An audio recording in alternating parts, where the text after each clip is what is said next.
This is the One Piece Podcast, episode 833 for the week of Monday, September 9th, 2024. My name is Zach. And my name is Ed. My name is Steve. My name is Alex. And on today's episode, we have the host of Yaoi Thunderdome and what other, I'm trying to think of, I had another credit for you that I can't think of at the moment, but we have Vero with us. How's it going, Vero? Hello. It's lovely. I'm older today. How have you recovered from our in-person Yaoi Thunderdome?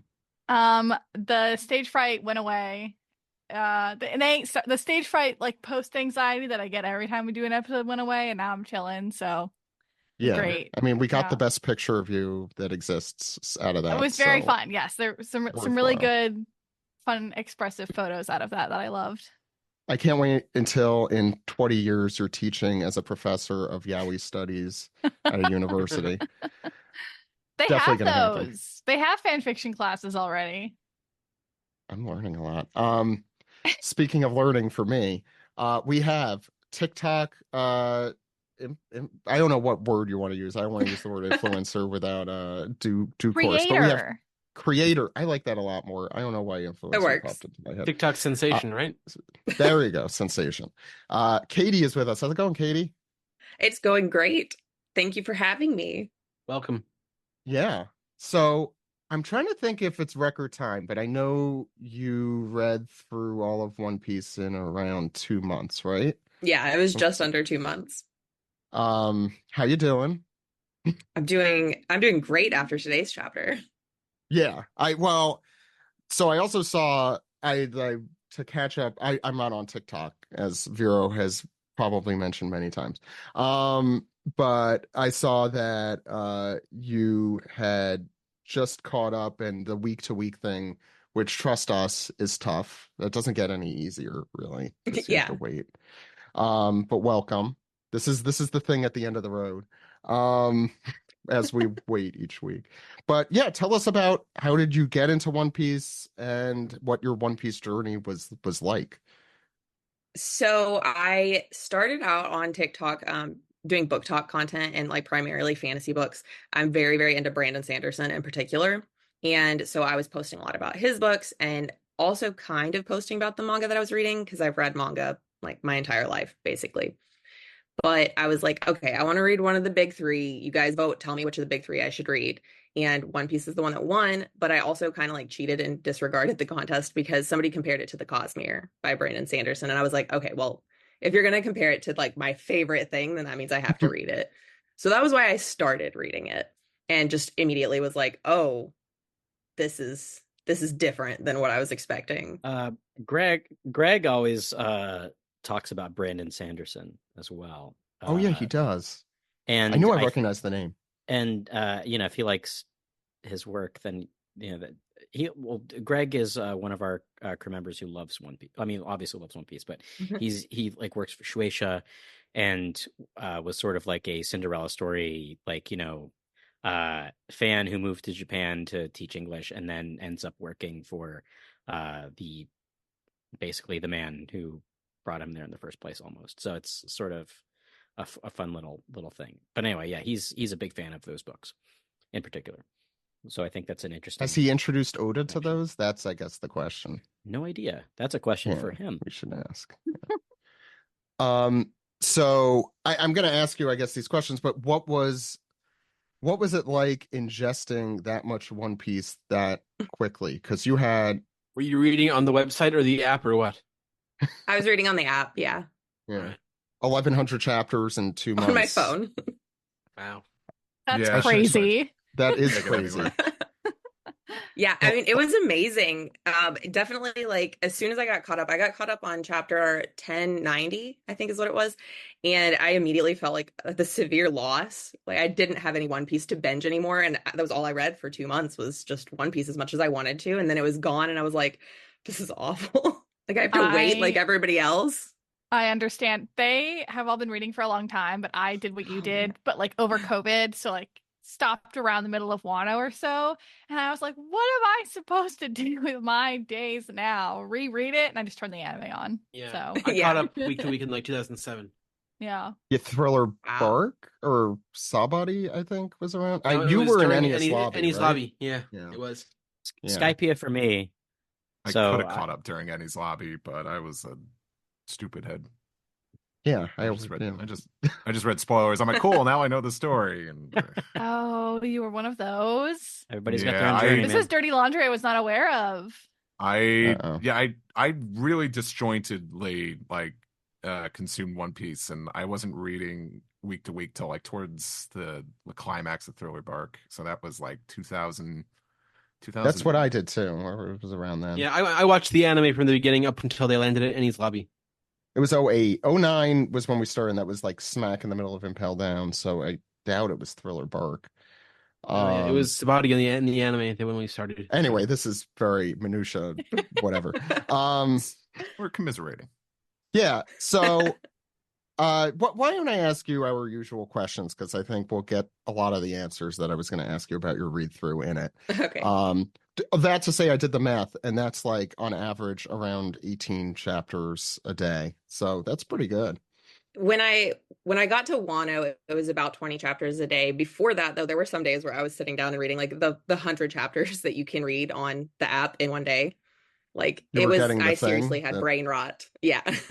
Oh wow. I think I've only gotten that once, and that's because I've downloaded it for a plane. So I don't think I've ever, Anyway, so we have very important questions. They only have one answer. First, who is your favorite Straw Hat pirate? Oh, okay. So it's Luffy. I feel like that's the boring answer, but That's the right answer. just from chapter 1, it was just Luffy. And I don't usually.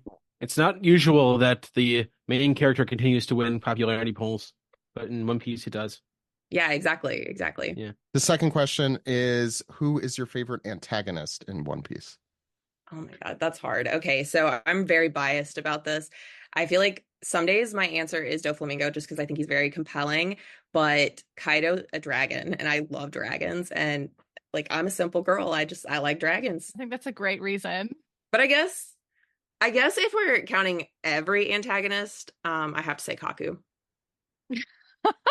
I'm very, very attached to Kaku. Okay, Yeah. I know your picture on TikTok, I'm pretty sure, or maybe it's your Discord, but yes, we know who you love. Yeah. That counts. I know even just amongst us, we have a whole Kaku fandom, like even just like a few dozen of us. Like I'm a card-carrying member. I know. Beyond antagonists, who's your favorite non-Straw Hat character? I think I have to go with Sabo.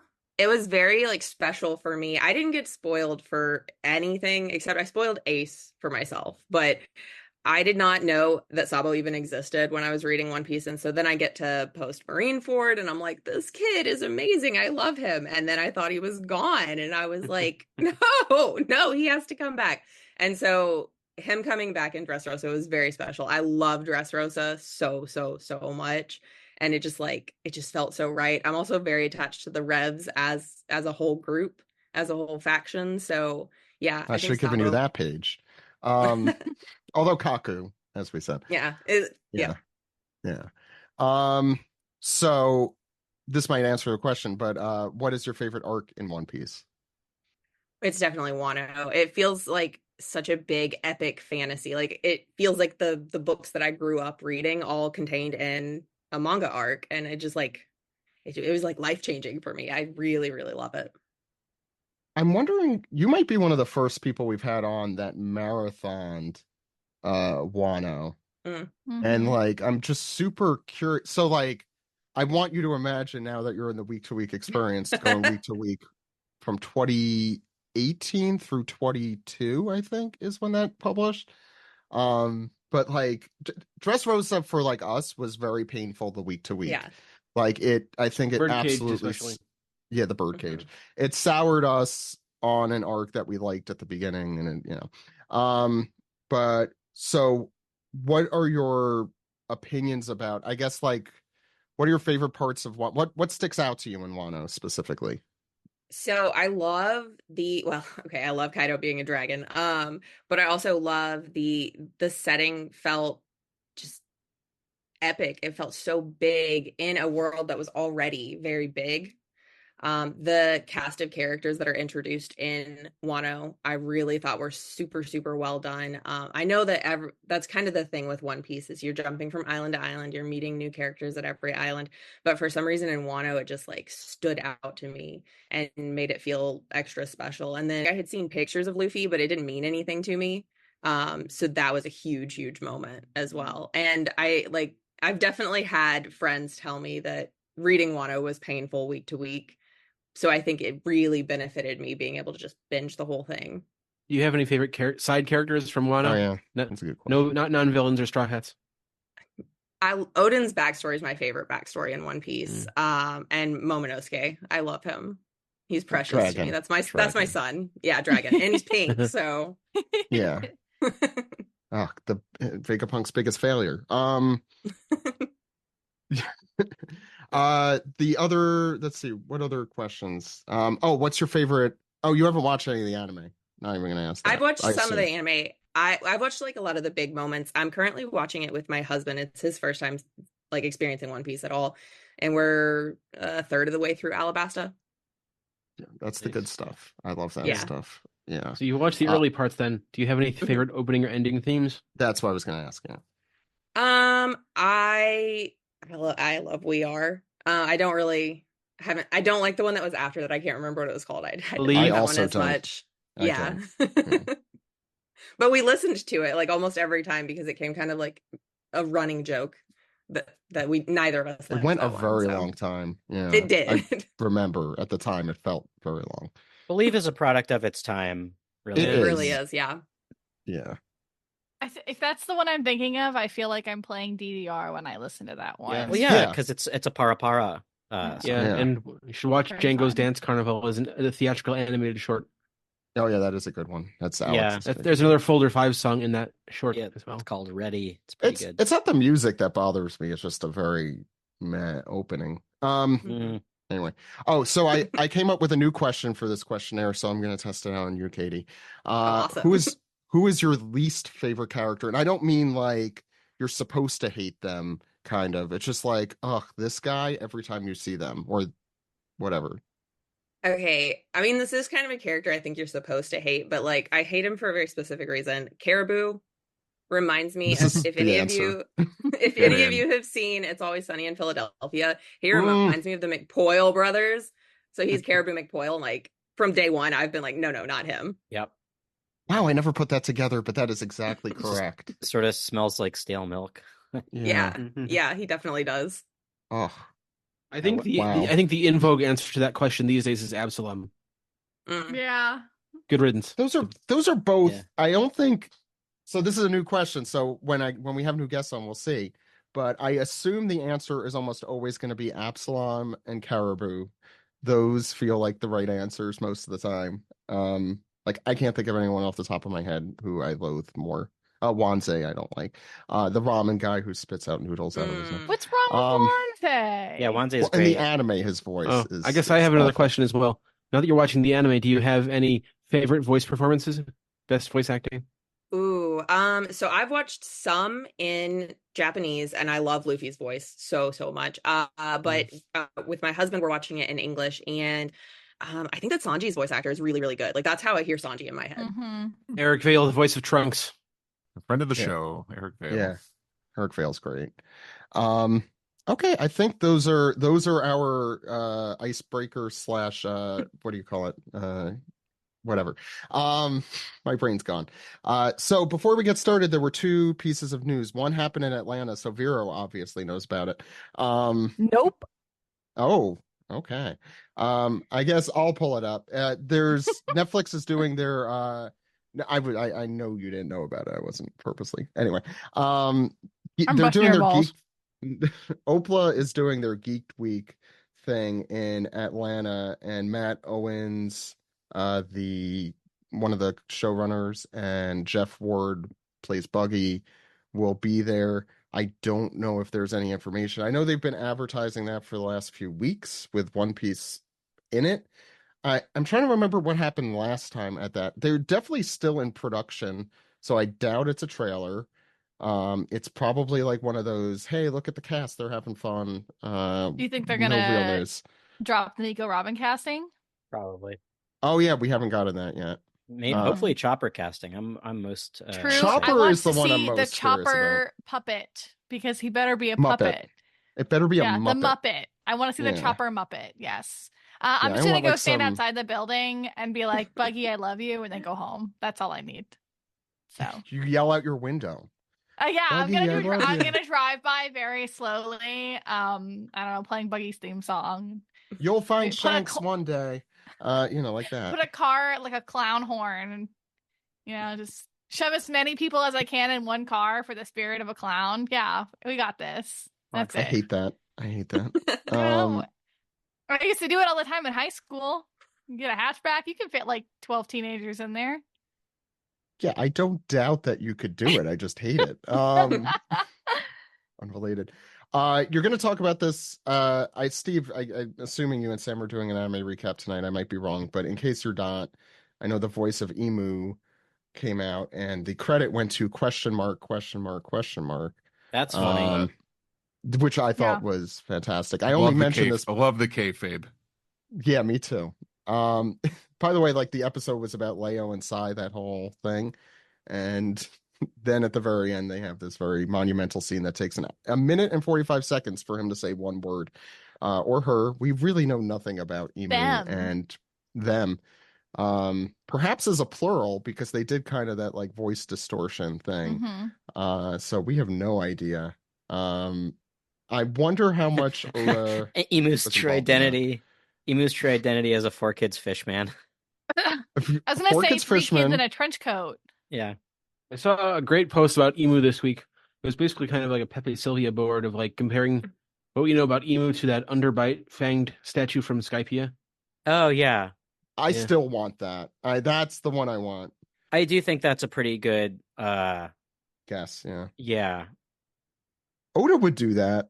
Yeah, it's really funky looking, and Emu's got to look stupid. So I don't think I think Oda would have done that like prospectively. Like I don't think he would have had that in mind originally, but he would look back and be like, "I'm gonna do that because that'll be funny." I'm gonna do that. That's his catchphrase. Does anyone want to talk about the K-pop thing? Because I feel like I am not the right person. I don't There's know a girl group called. Hold on, I had Kiss it of Life. Kiss of Life. Kiss of Life. You. That I had. My roommate's the K-pop one. I guess they opened a show. I think it's okay. Sorry to K-poppies, I might butcher this. I'm pretty sure it's one of the competition shows or maybe a live show. I don't know. But By the way, opened... Kelly on our show is the K-pop. We need Kelly. I need Kelly right now to save me. But the 4 girls were all dressed as Luffy, Nami, Zoro, and Sanji, and they had their like outfits kind of matching it. And then for their dance moves, they did kind of some of the like mimicking their fighting moves. And then all their background dancers were dressed as the Marines, which I thought was super, super cute. It's fun. I've never heard of them in my life, but we have to stand. I'm sure simply. I was going to say, I'm sure they have literally many millions of followers who could shut down an entire. It's insensitive to the victims of Buster calls. Yeah, hold on. Yeah. I'm googling them, but I'm keep getting the Sade song, which is not what I want. Okay, well, while Vero Googles "Kiss of Life," it's also CPR. That's they're true. new. Oh, okay. How new? Like this year? Last year. Why am I asking? Today. You know what? 3 million followers on Instagram. You're right, Zach. As I said, shut down a small country. I'm sure they can. One day we will have that. No, I hope not. Anyway, we are reading chapter 1125 this week. In a moment, that's what death means. We're really going to go into the details about that philosophical. I thought we went over this with Heroic already. Oh, that's true. Yeah. Why are we retreading this already? Anyway, we need a refresher. Podcast. There's no real big podcast news, but please subscribe to us at patreon.com/One Piece Podcast. We have episodes that are ad-free, alternate images, which are always fantastic, from Steve and our other fantastic artists who I didn't post at the live show, unfortunately, but Mike, Alex, and Josh and Brodsky and Vero and the rest. Well, I'm sure I forgot someone. Yeah, so please check those out and a lot more. Patreon.com/One Piece Podcast is $5 a month. Do it. Anyway, let's move on. Let's talk about the manga. All right, let's do it. Yay. Okay.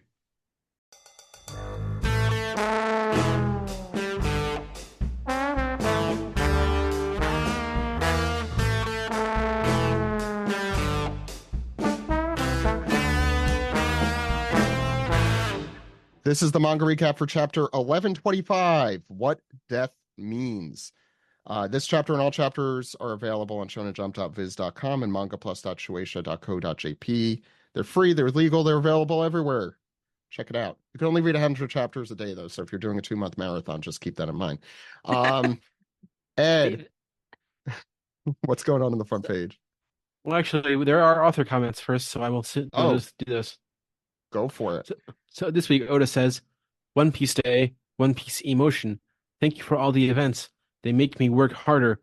So everyone, I'm regret to inform you that One Piece Day is canceled in the future for the sake of Oda's health. Don't make this man work any harder. That? Or no, you said that. I'm just saying it. Yeah, yeah, but he's taking more breaks. He's probably doing a little better these days. Yeah, I hope. I mean, anyway. Okay. Yeah. This is an interesting cover page, though. I do want to talk about this one. Okay.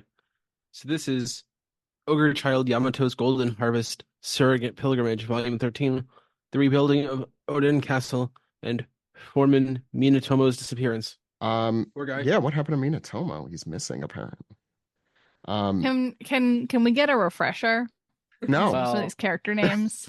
Minatomo Alex, yeah, please. He was the foreman of like when Frankie was going undercover as a builder, he was like his boss. Thank you. Yes, but not beautiful. not the same Minatomo who repaired the door to the restaurant. To every door. Well, not every door. Every door. Yeah. Okay, every door let's give a refresher to this including... refresher. Yeah, and Minatomo is missing. Is the unreleased sequel to Mario is missing?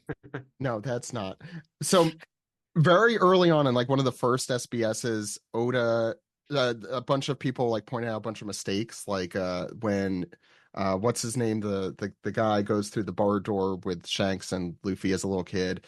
Higuma, thank you. The saloon door reappears even though it was broken. So Oda's excuse for this is that there was a carpenter named Minatomo who would come in and fix it really quickly between the panels.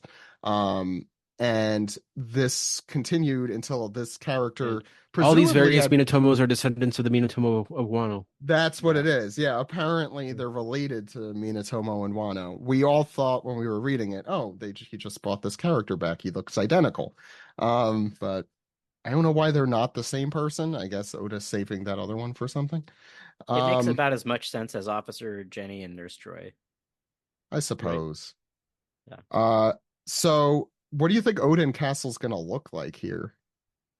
Do you think they're going to do something interesting? The original glory. I think it's. Are they going to put like that unfinished pancake thing at the top when it's done or something? That'd be kind of fun, like the Odin hair. Yeah. Sorry, when when I saw the title of this chapter, it made me think of the Sesame Street episode where Mr. Hooper dies and Big Bird has to learn about what death means. I haven't seen that one, but I did see the one where Big Bird was sitting while I forget, Maria and the other one proposed to each other over a romantic meal, but Big Bird is just sitting there like at their romantic dinner. Just like being a fly on the wall, like a Big third wheel. Yeah, at the most romantic evening of these. I want Big Bird at my future proposal. You heard that, Steve. Okay. Katie. The eyebrow he just gave you. Oh, I don't even need to look. He can be Big Bird. It's quite possible. That's true. Maybe he is Big Bird. I basically am. Yeah. He's just as quizzical. Katie, yeah, go for it. Okay, so we've got a big wide shot of Egghead and the Marines on the coast in their ships. We have some kind of transmission coming in. It says, get the Seraphim to the ships after they're charged up. As for the Sea Beast weapons and PX-3S, ... So we don't get to know what's going on with those yet. Is it PX3s? I think that's the PX3s are the pacifistas that. And so then we have a voice that speaks up. Oh, Rob Lucci and Kaku. A shot of Rob Lucci with Hattori on his shoulder, Kaku following behind onto a ship where it looks like a bunch of the CP agents are not doing so great. They're laying sprawled on the deck. One of the CP agents says, "And wait, where's Stussy?" And we get a moment from Kaku where he just dots, doesn't say anything. And then we get Rob Lucci not looking so great. He's all bandaged up. His hair's a little stringy. Hattori looks very dapper on his shoulder, though. I was going to say, he says, "I killed her." To some people, he looks great here. Yeah, but yet his to little some ball... Rob Lucci fans I know, they're like, "Wow, this is my new background." But Vero, his little ball beard is still there intact. I don't like you saying his little ball. Don't ever say that again. No problem. It is very crooked, funny that it's hanging on by a thread. Just really He's a little Wario beard. So he tells us that he killed I Stussy. killed her. I'm leaving. No. Sorry, Katie. Go ahead. No, you're fine. You're fine. And so we've got Kaku behind him, frowning, which is his go-to expression these days. It seems like every time he's on the page. He's clenching his fist, which I thought was very interesting. And one of the CP agents says, "What?" And we get the doom. And so then the next page, we've got another ship on the coastline. Saturn says, "We are now in possession of what we came for. York, Punk Records, the power plant. With these three, we gain the mother flame, a fire that never goes out. For the present moment, this is acceptable. However," and then we get our shot of all of the 9 admirals, and I had to go and research them because the only admiral whose name I can ever remember is Dahl. So they're all lined up. That's right. Vice admirals? Is there vice admirals? They're vice admirals, yeah. So they're all lined up before Saturn. He's sitting there. The one, I believe his name is Red King. He always reminds me of the caterpillar on Alice in Wonderland. He says, "We are so sorry, sir." And then Tosa says, "There were 9 of us vice admirals executing a buster call, and yet we still allowed the Straw Hat crew and Jewelry Bonnie to escape the island alive. We will head straight after them to Elbaf." Katie, you've already done more research than any other yeah, guest. I wouldn't know. God bless or you. host that we've had, including me. So maybe Steve. Steve reads the manga. I don't know. I'm tired of new characters. I say no more new characters. We've got enough. I have enough. I hate to tell you, there will definitely be more new characters. There's some on this next page. So we see Saturn sitting there saying, "I will never die." As he says, sorry, don't bother with Elbaf. That the failure here is that Vegapunk's broadcast went out anyway. We not only failed to stop that message, but the pirates escaped and were aided then none other than my arch enemy, the Iron Giant. Good movie, but that guy, no. And we flash back to just a little while ago, 200 years ago, in what looks like the ruins of part of Marijoa, I assume. As you see the Iron Giant newly stopped disabled for an unknown reason, as you have 3 or 4 scientists talking to a very same looking Saint Saturn here, as they say, "We've been ordered to dispose of that thing." And Saturn assures them, "If anyone finds out, I'll protect you. Research it." A thing he's not usually the one to say. They're surprised, saying, and Saturn, I believe, continues that giant represents the future. It will prove very useful to the military one day. Wondering there what specifically he had in mind, besides a giant robot army, which I think Oda would also enjoy. The scientists who look all like mad scientists. I don't know if the one in the middle has just a bow tie attached to his chest or not. It's unclear. saying, "Thank you, my lord. We're endlessly fascinated with that giant robot." And Saint Saturn here now in an inner monologue saying, "For 200 years it never budged an inch, and now it clearly moved to protect Straw Hat Luffy." Wonder what's up with that. And here we have Vice Admiral Doberman, who also was saying, "I will live forever." As he says, this will definitely go well. He asks Saint Saturn, I ask you this humbly as a soldier in the service of government. If you consider that a failure, does that mean that Vegapunk's statement was true?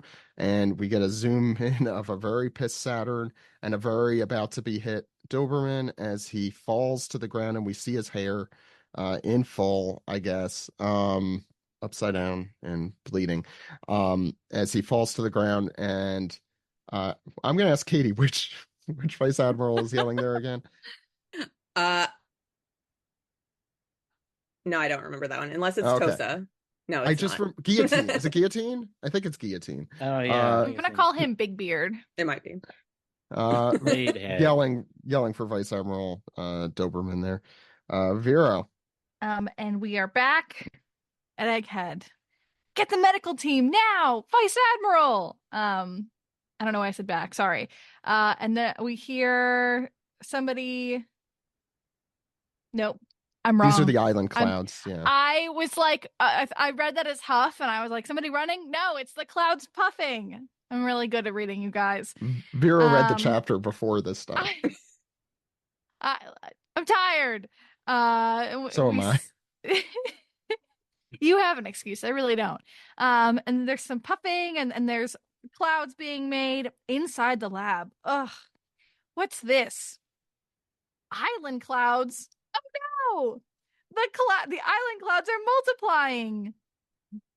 Has the cloud plant gone out of control? And York pulls up her gun. It's like, it's Edison. He was supposed to be dead in the Fabrio phase, which we all thought. And we see this little shrouded Edison and one eye kind of hiding, and I'm a little sad about it. And he goes, "Oops, busted." And York ensures that he is in fact dead. Good shot. And a huge boom from across. Huh? It was 1 in a million. One in a million. Yeah. A big boom we hear, and she's looking up. She's watching Punk Records rising up into the sky, and she goes, "Damn it, he tricked me." Well, there goes Punk Records. I think it's such a cute little shot watching it like go up. And also, I won't spoil the rest of the chapter, but some information revealed. I was like, ooh, curious, very interesting, very cool things happening here. Do people ever just read the chapter while, like, for their first time reading the chapter, like while they listen to us? Is that something I think that would be Vera and Josh crazy. 2 weeks ago? Yeah. I read the chapter for the first time ever while I was reading it live during Oh, that's funny. the show last week. That's fun. I like that, though. I didn't know. It was not my fault. I thought I wasn't going to be on it. Ed. Yeah, so there's a rhying, there's a din over the town here. And we hear, "Was Vegapunk's story true? The world may sink under the sea, but that shouldn't matter to the Holy Land. Where is Akainu? How will he make good for his failure with Kuma?" Then another one of the celestial dragons says, "We have a serious food shortage. Would you believe that yesterday I was forced to forego one of my meals and a snack? Fucking tragedy. Jesus." What? Help, It's police, a prisoner's murder. diet. It's a prisoner's diet. It's famine. You'll all starve. Put whoever's in charge of the food to death. It's mismanagement. If there is no punishment, the lower classes will think this laziness is acceptable. By the way, these are all Dr. Seuss characters, I'm pretty sure. They all have very stupid hair, yes. I really like them being like, "Oh, the food's having an issue. We'll kill the person in charge of the food. It will not have an issue after that." I was thinking that too. I'm like, oh my Meetings god. will continue until the performance improves. And then we see in the Chamber of Power of Mary Joa, Saint Figurland Garling, who says, "I am here on important orders." And And it's Mercury who says, "What orders? From whom?" And is it Jupiter who says, "Where is your proper deference, Garling? Know your place." And I forget who the bald guy is exactly. What's his name? Venus Drew. Venustro. That's the one we all forget all the time. Venustro says, and thank you. And I asked Stephen because I was curious. I don't think there's anything in Japanese that is showing the deference, the lack of deference. It's more that he's just strolling in here. Yeah. That and I don't think he's addressing them like as right. my lords. Yeah, he's not like kneeling or anything.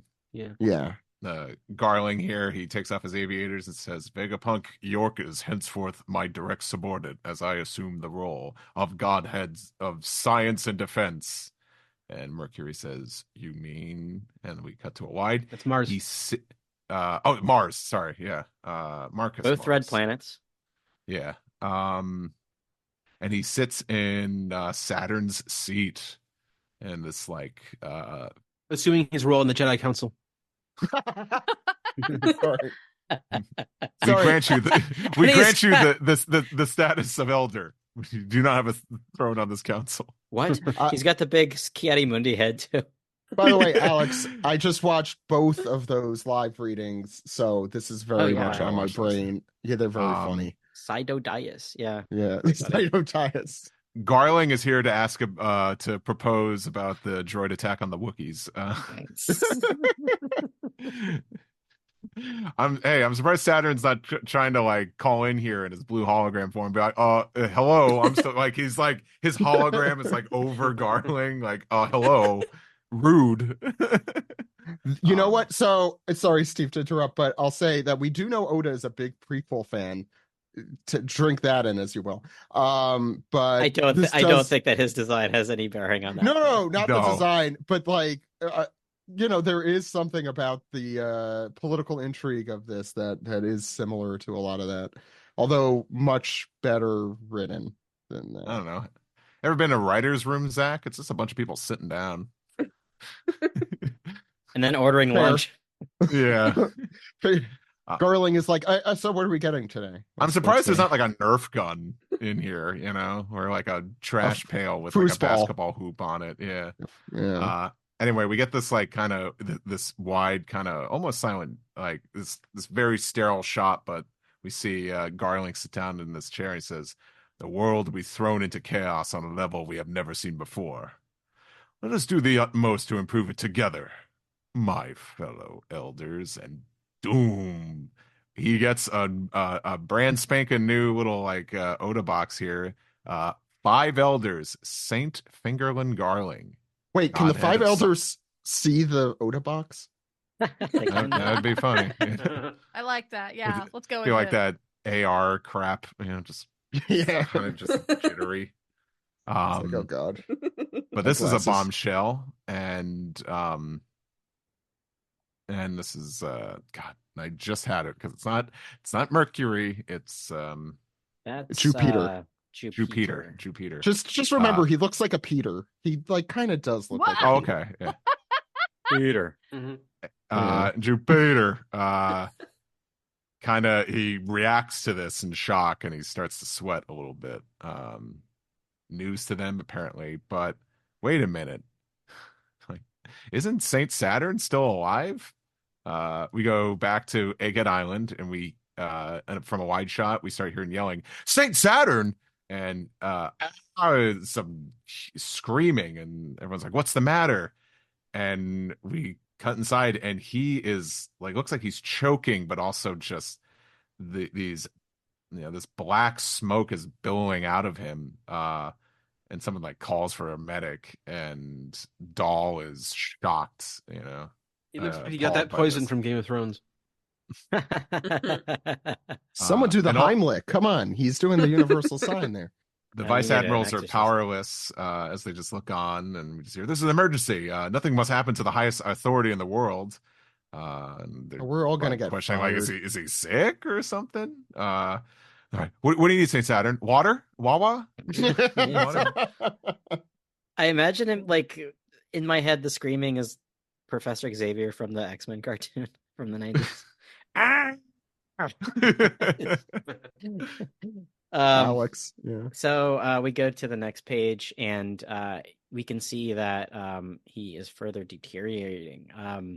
He kind of looks like Donovan at the end of Indiana Jones: Last Crusade when he takes the wrong cup of Christ. This is why I knew you requested this page. He has chosen poorly.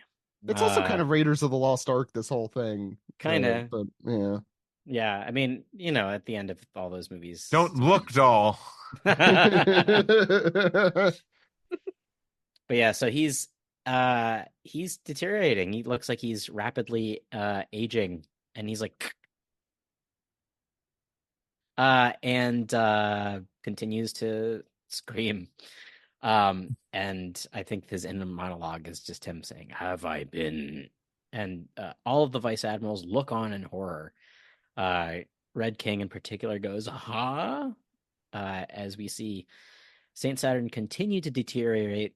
His eyes are fully in his sockets now, so he just looks like he's he's looking pretty terrible. You can even see his little old man teeth. It's a really good horror panel. These two on this page are excellent.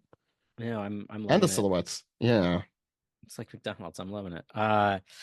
And he did deserve it, to be fair. Yeah, so I guess he's where he is currently. He's saying "moo," but he's also having a correspondence with Emu, saying "Great Emu," and Emu says, "Saturn, why did you allow Joy Boy to escape?" And we see a panel of Emu's eye looking pretty freaking pissed off. And Saturn says, "Mercy, please. I did not know those powers were so nebulous." And before he can... not sure. You asked Steven this, right? I did ask Steven. So I was wondering if this was cumulus clouds. Get rid of them. You're done. Yeah. Saturn. No, so the nebulous cloud line refers to the apparently the Nika fruit power in all likelihood. I was unsure which powers he was talking about there, so the statement itself is nebulous, but it does make sense. Ancient hockey. Right. Yeah, he's referring to the Joy Boy thing. Yeah. I definitely think it's, who can possibly predict what the Nika powers are going to be like. Right. Yeah. Makes total sense. He continues to plead, but gets cut off. We have this great panel of the ship on the ocean. Just, you can see all of the black smoke. And I guess that, this lightning just billowing out of the, it's like hockey lightning-ish. Yeah, it's very much like hockey lightning. Sort of like a weird implosion. As we hear like more screaming. There's so much screaming on this page. Really wish he wouldn't scream. Yeah. The pink ones keep you from screaming. As you should have had one of those pills. All the vice admirals get blown back with this impact. What's Otterman's name? Vice Admiral Otterman. Katie, we need your help. Yeah. No, I only looked up the ones that were talking on my page. No, the one with the gigantic chin. That's Tosa. Big beard. Okay. Yes. By the way, Otterman was the correct thing that should have been used here, but whatever. Yeah. Anyway, he hits the ground with a thwud, and the remains of Saturn hit the ground with a kashunk. And when I say the remains, I mean just his bones. He's looking like Fallon from episode 8 of Dungeon Meshi. I was just about to make a reference to that, but fine. And then this Admiral Bigbeard. Senshi. This is Senshi from Senshi. He does kind of look evokes, like Senshi. It really does. He evokes my favorite line from Lady and the Tramp. Bones. Bones. What's the matter for you? And we sort of see this really haunting silent panel of very great panel to go out on. with the skeleton there. This skeleton that's sort of like obscured by off-centered darkness. Yeah, that's really like kind of thinking with your head. With this Yeah. one. I gotta say, if I were any of these vice admirals, I would be obviously I'd be afraid because what just happened, but shit also and die. This dude died on our watch. We're gonna be.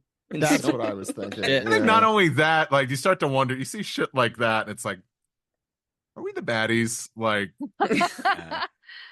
it's weird. When Some evil smoke is coming out of him. Yeah. Why did our boss just literally implode and melt before our eyes? Average retail shift. He chose poorly. That's the on the next season of Severance. Yeah. Okay. Right. Yeah, Alex, you're still. Okay, so for this one, it's basically all Vegapunk dialogue. So what I'm going to do. Can we talk about this panel first? Do funny voices. I will be doing funny voices, and I'm going to go through the voices I'm going to be doing, so I can just go and do them. But this is a really great panel.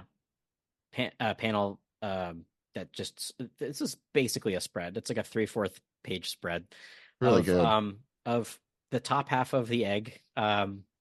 Punk Records itself is lofted high above the clouds, on island clouds, and you can sort of see the sea and some seagulls below, and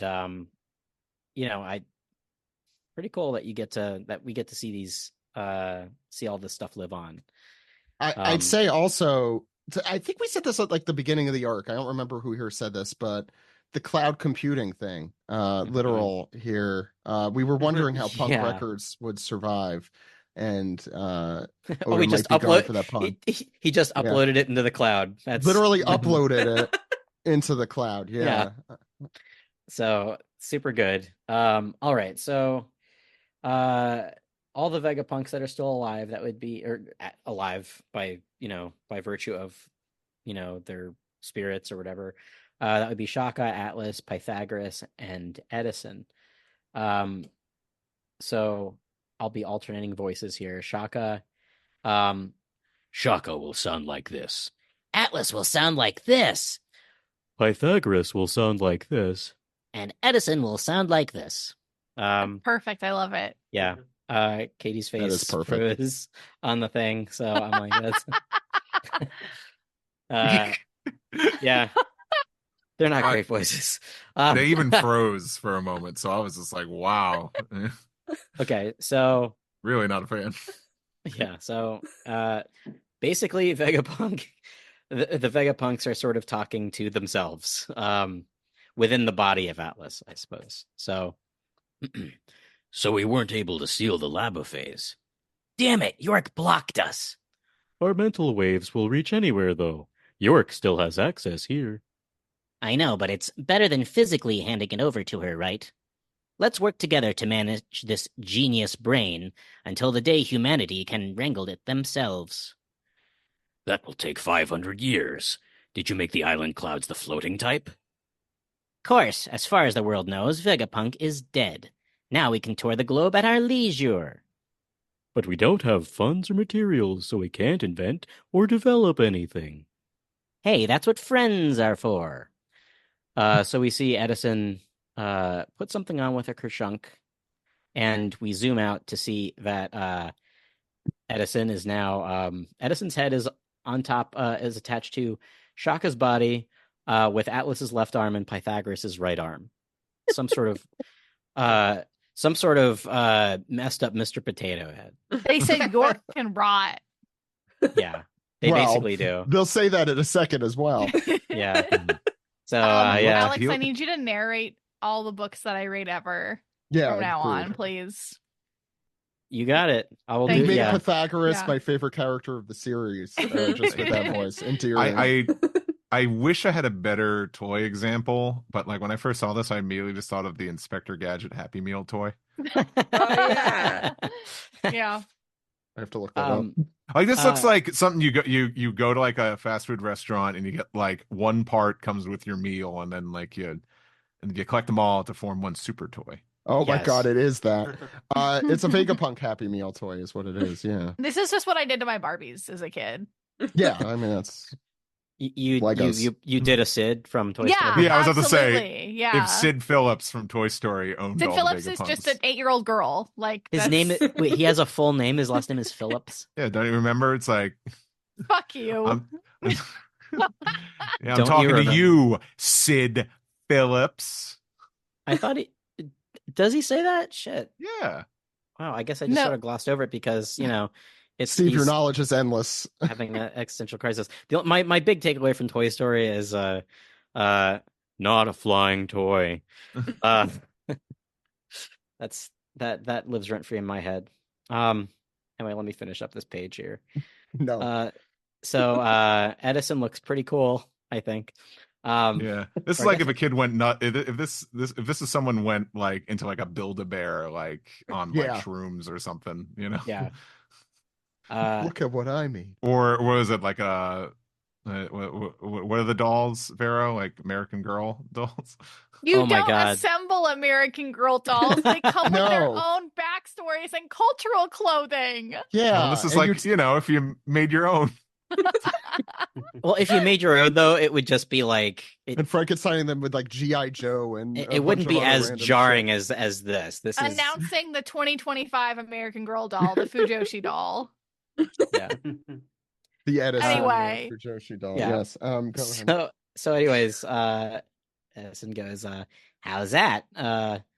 You look so goofy. Ha ha ha. I didn't know you admired my height so much. Hey, stuff it. Make sure you throw out the extra York parts. Haha, good call. Leaves a bad impression. And you see Shame. the new Shame. It's a Yeah, rockin' this- bod. yeah. You. Like they're just gonna like dump that. Like they're gonna dump it and it's Yeah. gonna like land in This some falls from the teenage sky. Shaka was always minus an ass. gonna land in some teenage boy's room. Yeah. Half the boys reading this manga, if they saw that, they would choose that body and then spend most of their time in the bathroom mirror just jumping around. Stop. Gross. Yeah. So as he's Vegapunk is sort of walking this newly formed hybrid Vegapunk is walking through this corridor of spare parts, which is really interesting to see because you see some heads that weren't even used, like some square heads next to the Edison ones. I guess maybe a Pythagoras prototype or something. And then you see some Nendoroid heads above that. Just a spare room, a room of spare Wow. Nendoroid parts. I didn't even see the Atlas faces. Yeah, that is Yeah. that is horrifying. It's the only word I have. Yeah, I really want to get a better look at the other side too, because it looks like there's a bunch of heads and faces and stuff. So I bet next time we see Vegapunk, they'll look completely different, like just with all the mixing and matching. They're gonna get bored and be like, all right, new body time. Yeah. So Vegapunk, we're gonna call them Vegapunk now, picks up a transponder snail and says, "Hello, Witheria, this is Vegapunk." And on the other line is Haradas, a character we haven't seen in the main story in a very, very, very, very, very long time. It's He like says, what do you want? I thought you were dead. we just talked about him though, right? Didn't we? We did Yeah. because Brought up of Witheria. the knot, Right. the Emmet right. knot, Yeah. very similar to the Witheria The technology. poop loop. The poop loop. Is that what we're calling it? I don't like that word. Yeah, me neither. All right. Next page. Or last page. Last spread. Steve. That's right. So we go back to the Kamabaka Queen. And if you listen to the anime recap, we're about to check in with my favorite cast of characters. All whose names I've forgotten. Let me hear, ew, no, what's gonna happen? I think it's Are we Morley. going to That's Morley. Morley and Morley. Whoa. It's like maybe it's, are we going to die? But I don't wanna. Someone says, I choose life. I'll swim to live. Someone says, so basically in the history, this is probably Koala here. So, and she says, so basically in the history no one knows about, there was a massive war during the Void Century, and the use of ancient weapons during that war caused the world to sink 200 meters into the sea. As she jots this down. Yeah. Write that So down. I'm looking it up. The people here are Ushiano is the one who's obviously the bull looking one. Ahiru is the one with the glass, the woman in the middle. They all have goggles. Yeah, that's why I step back from that. And Jiron is the one on the left with the I'm gonna say pineapple slices for goggles. He's some like Elton John looking guy. I love how Ushiro, or the bull guy, just with the ridiculous grin holding a thing of tea, is very ridiculous. I just like how they're all gathered around and they have like this just like childlike wonder on their face. Like, cool. It's like Snow White telling the dwarves their bedtime so story. The revolutionaries are here, and because they're the RA, we all say ooh ah up the ra. Sorry, Delaney, I'm trying to get us banned in England. Well, Delaney will understand. Yeah, no one else will. I want to add, it is funny that just the Kamabaka Queendom being like the setting for very serious stuff like this, with this cast of characters specifically, is a fun juxtaposition. Yeah, go ahead, Steve. I assume this call is still continuing. It says, whoever manages to seize the One Piece and become king of the pirates will have that power at their command once more.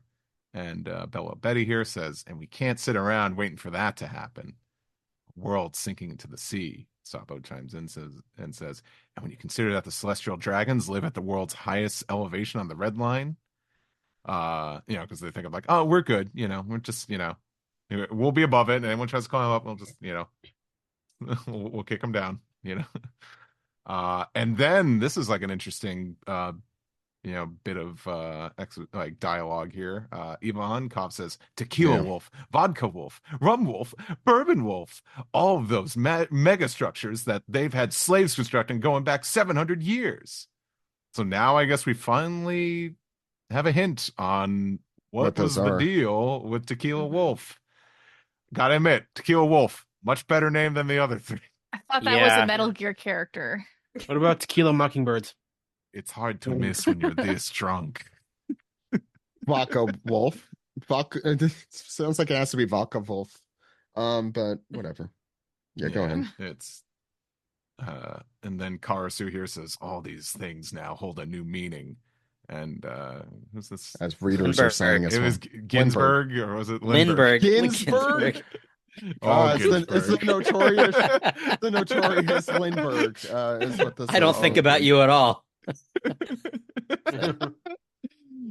He says he had to go and say it, and Morley says, "Ugh, oh no." And then Dragon, just looking off onto the horizon again, says, the problem, Vegapunk, is that not everyone who believes your warning is going to prepare for this looming disaster peacefully. And then we zoom in on a very overly rendered, disheveled looking face of Dragon here. I don't like this panel for so many reasons. His eyes, the eyes aren't. The nose is done. It looks unfinished. This panel, like, this is a beautiful chapter, but damn it, this panel sucks. Is the way Oda drew this panel within the last hour before the deadline. I think that's probably what happened. Maybe I'll fix it up in the volume. Yeah, but I'll finish up here. He says this demands a swift resolution, because it won't be long before the people of the world begin to fight over safe ground. It is an interesting line, though. Yeah, he would be right. So there is a chapter next week, I believe. I haven't heard about this. Just reminds me of that very glib line from The West Wing of like, why is there always conflict in the Middle East? And someone says it's because it's too hot and there's not enough water. I don't even remember that specifically. I guess it's the opposite issue. Anyway, much water everywhere. Katie, what are your thoughts on the chapter? Well, I love anytime Kaku shows up, but I'm so excited that it seems like the Revs are gonna finally be making a move. Like, I know everybody else has been waiting a lot longer than me because I've only been into this for about a year, but oh my god, it's so exciting. Anything else here? You could go. You could talk as long as you want. Okay. Yeah, you can talk as much as you want. This is your time. Go nuts. Definitely good riddance, Saturn. Like, I know he's one of those characters you're not supposed to like him. He's the bad guy, but he was just like he was always so infuriating, just really, really not fun for me anytime that he was on the Smug. page. Yeah. And so yeah, glad that he's gone. He had all the answers and then Yeah. until he didn't. I did feel like a little bit of sadness because I was really hoping for the five elders to be like demons that were summoned by Emu and being forced to carry out his will, and I think that this kind of made that theory go away. I think clearly they derive some of their powers from his power, because if they could just withdraw the power from them and make them die like that. And it seems like he's imparting them some kind of eternal youth for him to just like fade away the way that he did. Yeah. Their powers too, maybe. Yeah, I feel like your theory could still hold some credence. Yeah. I was like, is that the right word? I don't know. That's the right word. I will cling to any theory that leads to the potential of a hell arc. Like, I want the Straw Hats to go to hell so bad. Oh, that's good. Delaney, can you isolate the footage and get just that line? I want the straw. I want Never happened in Bleach. hell. Maybe it'll happen here. No, they had that movie, right? In Hell. It's a very Bart Simpson thing to say. I don't think anyone else on Earth has ever said that before, but I'm rocking with it. I do like it.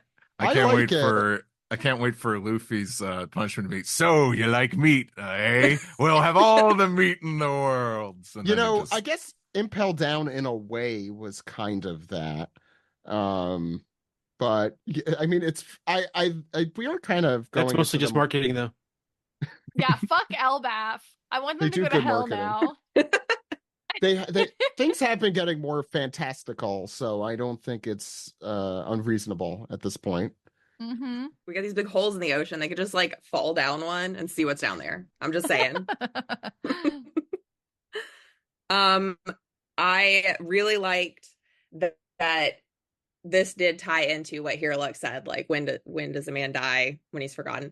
Like we're actually seeing that, and it's very fresh in my mind because I just recently watched Drum Island for the first time. So it just felt good to see some of the Vegapunks still surviving in a way.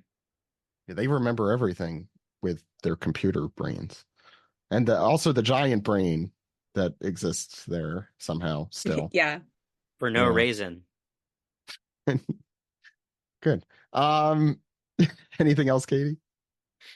The when the Vegapunks did, when they all put their pieces together, it did remind me of Thriller Bark when Robin wouldn't dock with the rest of the Straw Hats. Yeah.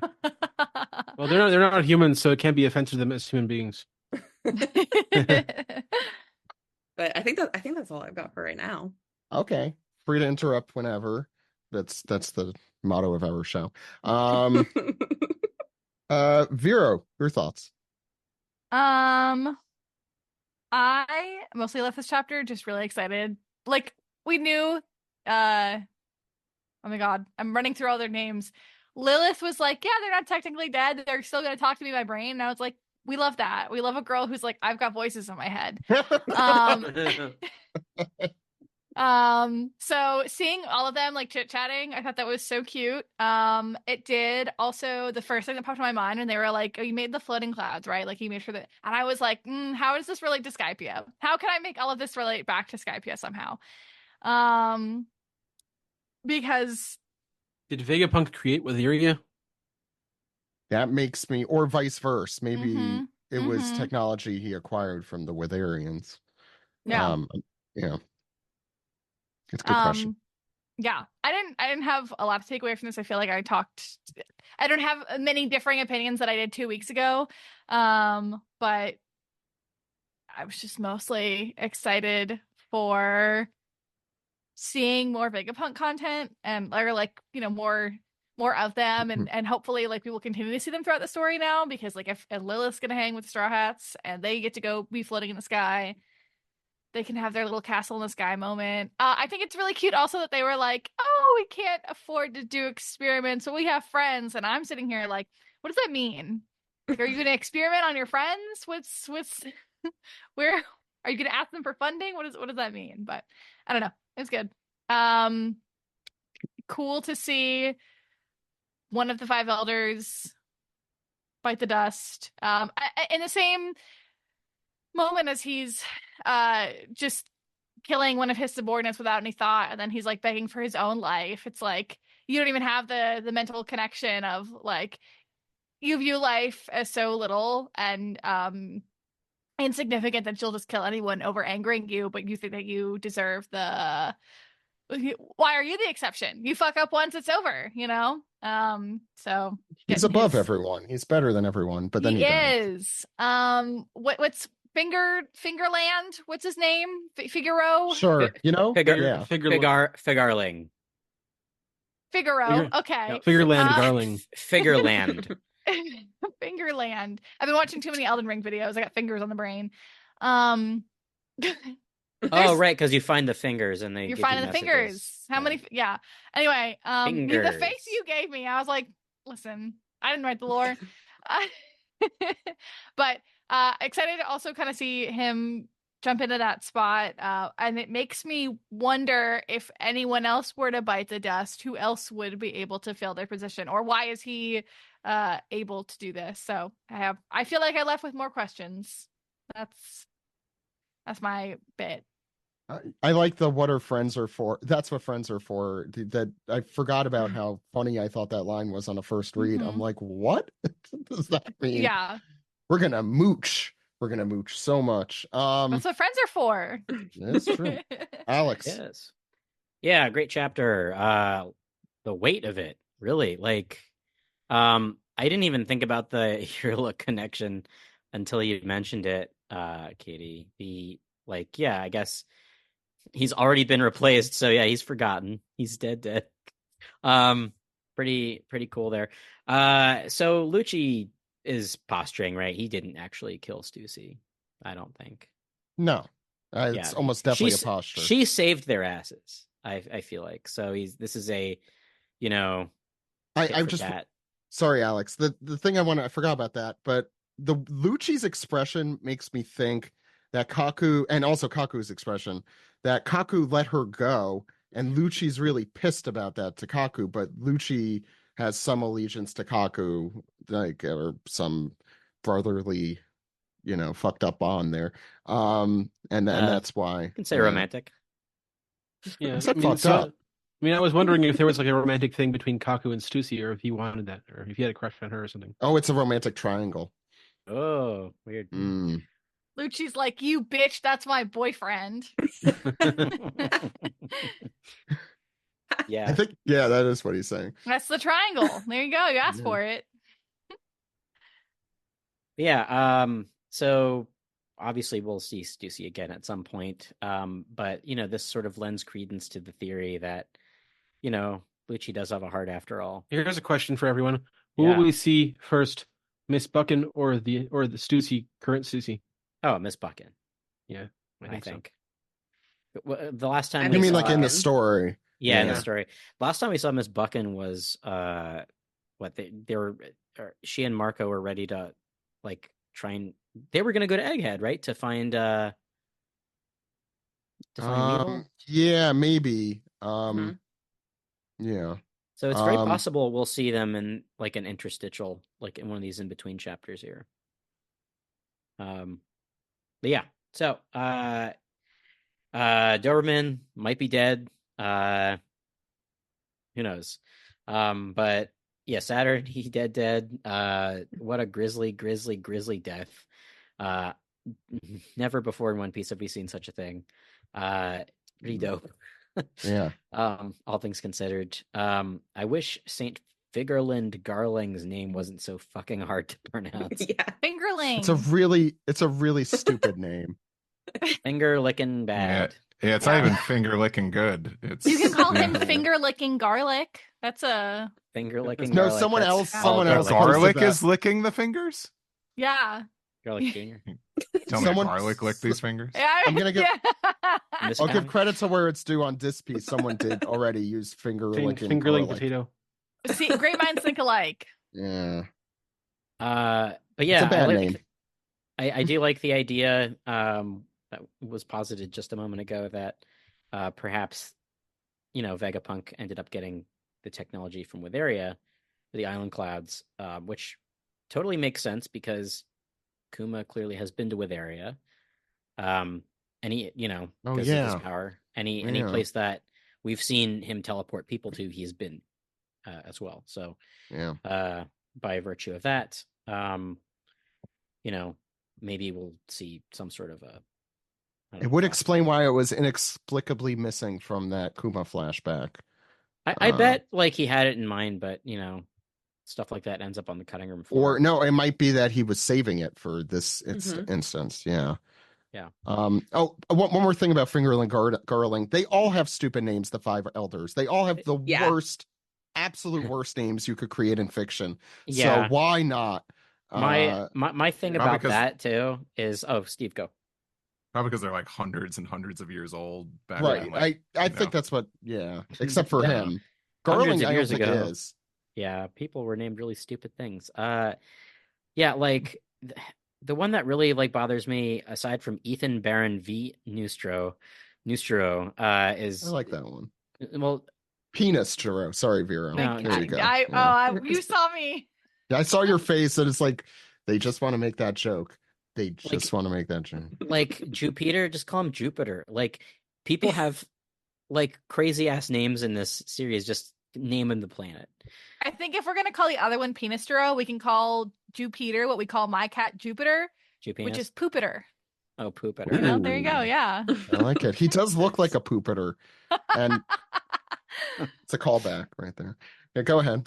Yeah. Anyways, lastly, I will say that I thought that this was a very interesting cliffhanger to end on. But I'm assuming we're gonna get more like what everybody else is up to in between arcs, because that's the way of things in this series. Ed. I think this is one of those chapters that raises more questions than it answers. There's like the nature of Imu's power and like the nature of like the Elder's power. Do they derive all their powers from Imu? And if Imu can just withdraw them and make them Walter Donovan and just turn into a skeleton like that, and how can Garland just sort of replace? Doesn't even have the right name. Saturn. Saturn. I mean, we know Garling is good at violence, but there's no indication of him knowing any science or anything. He doesn't even have a degree. Do you think any of them have degrees? That's how most people get their jobs in politics. That's true too. Actually, I don't know if you remember all the cabinet members around, let's say 5 years ago, but it was kind of the opposite. So, but also I do like Dragon expressing his sort of cynicism about human nature here. People are going to be scrambling for resources, and we saw it with the elders, the world nobles squabbling over their food. Even they're running out, so it's going to make them more desperate and more likely to do stupid things, I think. So, it's humanity is just going to fight each other until we all drown anyway in this scenario. Yeah, so it sounds like a happy ending. I like the idea of all of the celestial dragons just end up shooting each other. Like it gets to the point where they're all just killing each other. Well, it's a real battle royale. Yeah. Ed, anything else, Ed? Yeah, I do wonder what's going on with Stussy. I don't think she's actually dead. Too cool of a power to just have her be out of the story. As I said, this chapter raises more questions than it answers. And I do love seeing the interchangeable Vegapunk parts, and Shaka's like, you always wanted to be a tall boy, didn't you, Edison? Like, I do appreciate that Edison's head is an AC plug, because that's Edison's electricity, not a DC plug. Yeah. Very cute. Yeah. And whatever the hell Pythagoras is. Steve, your thoughts? Hell of a chapter to come back from a break. Definitely kind of changing the pecking order and raising even more questions. No, I don't think Stussy's dead. This is, clearly Lucci was like, I killed her. It's like, well, it's nothing to know. I killed her. She's dead. Let's move on. Stop asking me about her. She's gone. It was really bloody. Cut her freaking head off. Yeah. You wish you would have been there. She's dead. Don't ask us about it anymore. And like Kaku was like so ready to go into his quarters. I do like angry little Kaku steaming in the corner. That was very fun. I don't think he's steaming. I think he he's looked upset. like it to me. All right, let me put my glasses on. Let me review. He looked like he did look upset. Fuming. Maybe that's Kaku? what I wanted. I don't know. That's what I got out of it. Kaku looks like he fucked up. Are his eyes not blacked out? Let me. It is. I blacked out, but he might have been crying or something. To me, this reads as he's devastated. Okay. Yeah, like fair. he fucked something up. I thought is what he's choking. You know, he can't speak. You know, it's like he doesn't he can't elaborate on it. He's just dying inside. Somebody in this room did forget to read several chapters, so that could explain a misconception. Lucci also looks like frustrated about the whole thing. So yeah, see. The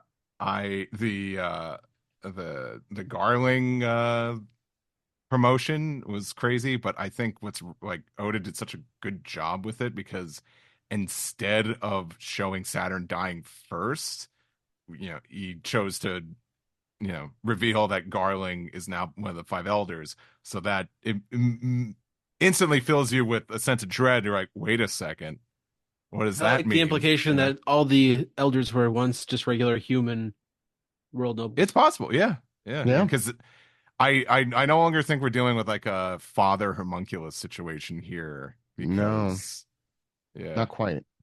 I like the Vegapunks flying away in their fantastical flying contraption. I'm glad that the other satellites get to stay alive. I think Egghead felt too short for them. Mm-hmm. So yeah, I like them. They're fun. I really hope it's going to have access to punk records, and she's traveling with the Straw Hats, so that's interesting. Yes, so it all works out. I wonder if Egghead will go all the way up to kind of like where the Sky Islands are, and then they collaborate. It'll be interesting. But yeah, the stuff with the revolutionaries at the end, I think I like the kind of reveal of the point behind Tequila Wolf. I like kind of setting the stage here, because it's very true. If you kind of told people the world is gonna I realize the irony. So I wonder if there's one for every kind of alcohol, you need like a rum chata wolf. Feel bad for anyone who has the Smirnoff Ice wolf. Zemo wolf. Anytime you see a Smirnoff Ice, you gotta build another part of the bridge. Oh, God, Jesus. I was gonna point out the irony of me pointing out, it's if you were to tell the world that it was gonna sink under the ocean, everyone would panic, but not the case in reality. But if you told them it was gonna happen soon, there would be a panic. So Dragon is right to say this. I mean, go to the grocery store now. Everyone would rush out to buy the bread and milk. Yeah, no, everyone's gonna buy up all the toilet paper. That's gonna be the thing that goes away. Guys, get a bidet. Build your raft out of build your rafts out of toilet paper, everybody. So I thought this was a great in between chapter for setting the stage for things to come, and I think the pacing of it was really well done. Yeah. I guess I'll give my thoughts that I haven't already given. The Garland stuff I've been thinking about. I want to say stewing over, but that sounds like I'm angry about it, and I'm not. I think we talked about his introduction feeling very now we're at chapter 1000 and whatever, and this kind of importance kind of character is introduced. I mean, the more I think about it, Katie mentioned Sabo, and that feels also like a thing that could, if you think of it in in a cynical way, could feel really contrived just throwing that in. I think, given that is, I do feel that way a little bit about Garland, right? Whatever. Yeah, Garland. I hate this. They all have stupid... We've got nicknames for them now. I'm not going to remember all their nicknames. The yes, regular you are. names are too tough. Okay, Vero's going to make sure I remember this. Mm-hmm. Yeah, I mean, his design's ridiculous. But he does certainly have an extremely despicable nature about him that fits in perfectly with the five elders. I do really enjoy, I think Peter's let's just say Jupiter's reaction here. What was Pupiter? That's what we came up with. Yeah. There you go. I'm remembering. I do like his reaction, like, oh fuck. I do like the idea that they are ageless when they are one of the five elders, but it's like a rite of passage for only the quote unquote best of the best of the elders. I wonder, we talked about whether Garling had any background in science and defense. Again, I don't think it matters whether they have a background in a thing, but let's pretend they do. I think the idea that they become what was his role before? He was the head of the Holy Knights. the Holy Knights. I'm wondering if that's the stepping stone. Like that's you're ready to go now. You're on deck. You're on deck. If anyone fucks up of the five elders, you're up next for the immortality thing. It's very interesting. Like, yeah, it makes me wonder the connection with Emu and them. And it really fits the pattern of a devil fruit to be able to impart that kind of thing onto someone. Devil fruit, an emu ejection. Right. I don't like that, but yes. Like that idea. But it is kind of like that. I mean, we've had some really ridiculous powers in this series, but it kind of reminds me of those that are the most ridiculous, like Sugar touching with her right hand or something and then bestowing onto them a curse, but something with her power nonetheless. It makes I'm very curious. I do hope there is a more fantastical element to Emu generally beyond devil fruits, or that goes to the root of the devil fruit itself. I think would be really cool. It's also kind of crazy how millennia are really coming together here with not just a 200 plus year old man, much older than that probably, getting his comeuppance here, and boy is it a comeuppance.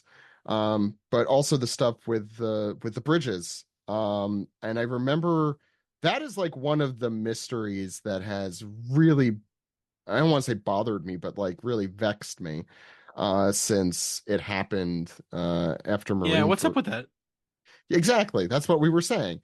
But now at least we have some of the answer to that it seems to be the government preparing for what is about to come. Why? We don't know. Like why these bridges to what places? The slaves that were building them had no idea. I don't think anyone involved in the construction of it had any idea. It's this kind of really dystopian kind of thing that did really strike me during that point in the manga when that first happened. The stuff with Dragon at the end, I wonder about. Dragon and the Revolutionaries have kind of really shifted in my brain over the last decade. In that, or over the last like 500 to 700 chapters. In that, I think when we first kind of saw them post Enies Lobby more in full, there was definitely more of a sinister element potentially to it.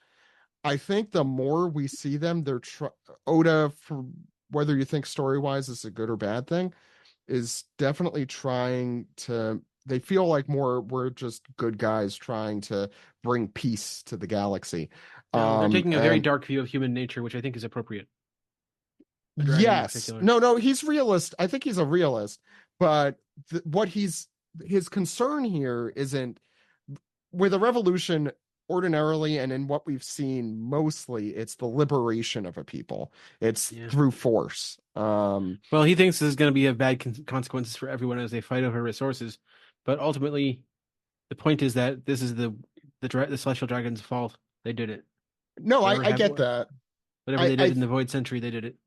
But I think they've like wanted to inject chaos into things as generally. So it's kind of odd to me that Dragon is pondering, oh no, this is going to cause violence and chaos. It's like, yeah, I could see why you think that, but also it kind of feels like against type for him. Isn't stirring the pot good?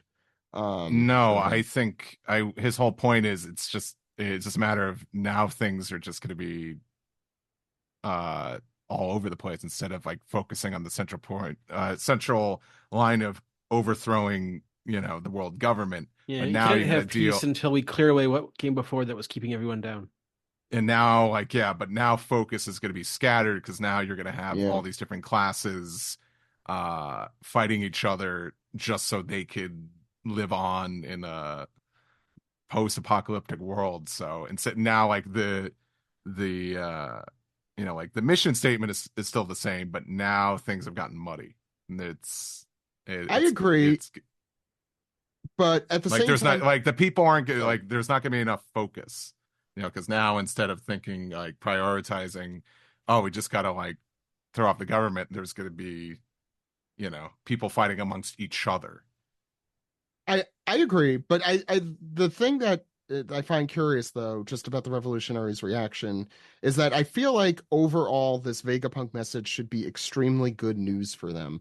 I think the reason is Doberman's reaction, really. Like if you have like the more people you have questioning the government and why it exists, it should be good news for you.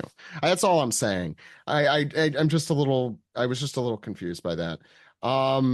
I think someone in our Discord mentioned how maybe it was Alex, that the Saturn thing is like the most gruesome thing I think we've seen in One Piece, I think and it was Donnie, or Donnie. Okay, but I agree. they're right. Yeah. It absolutely is. But it's very, very well executed. The skeleton, I think, at the end of that page is really the cherry on top of that horrible, horrible fate that Saturn deservedly met. And hopefully all the celestial dragons will meet one day. So true. So true. None of them are baby girls. That's what we could all say that. I think. Exactly. I'm getting it right. Wig, Yeah. right? That's still a thing, right, Steve? Yeah, I think that's all I got to say. It was a really good chapter. This is probably one of my favorite of the year. Like it's a standout. Like It what the reminds me fuck that kind of that death in Holy Grail was one of my favorite movie deaths of all time. Oh yeah, that actor was also in Game of Thrones, and he died horribly in that show too. That's right, and he's also what a way to be typecast. General Veers in Empire Strikes Back. His fate remains unknown, except in a deleted scene where he dies. Thank you, Alex.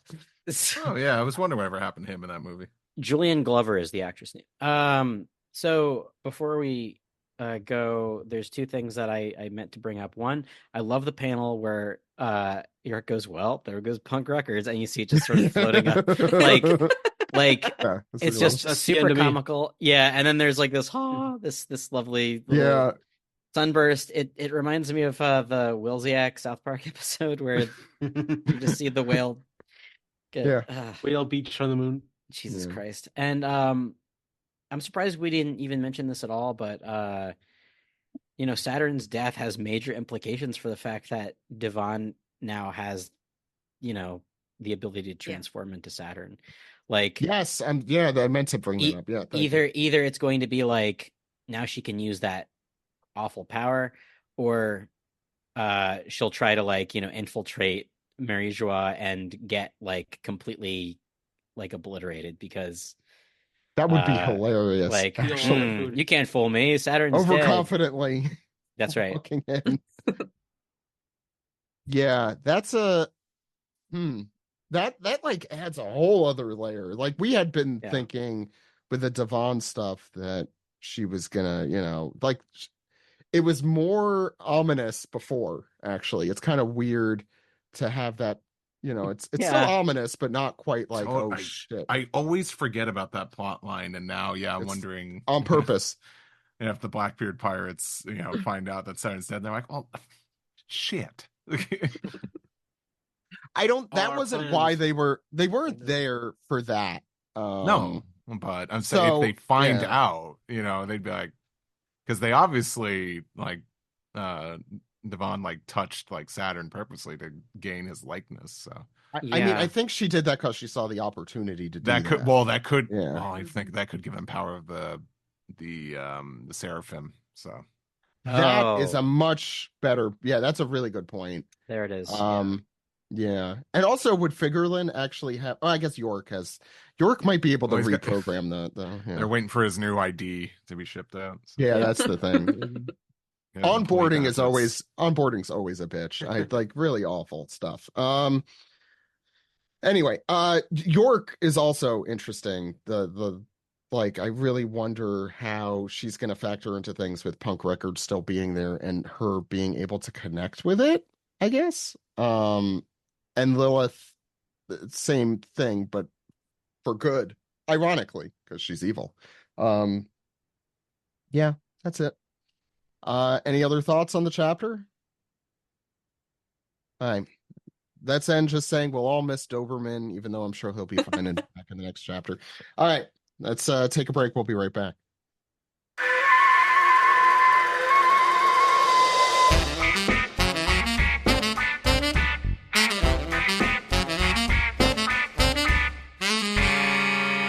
This is the double anime recap for episodes 1117 and 1118.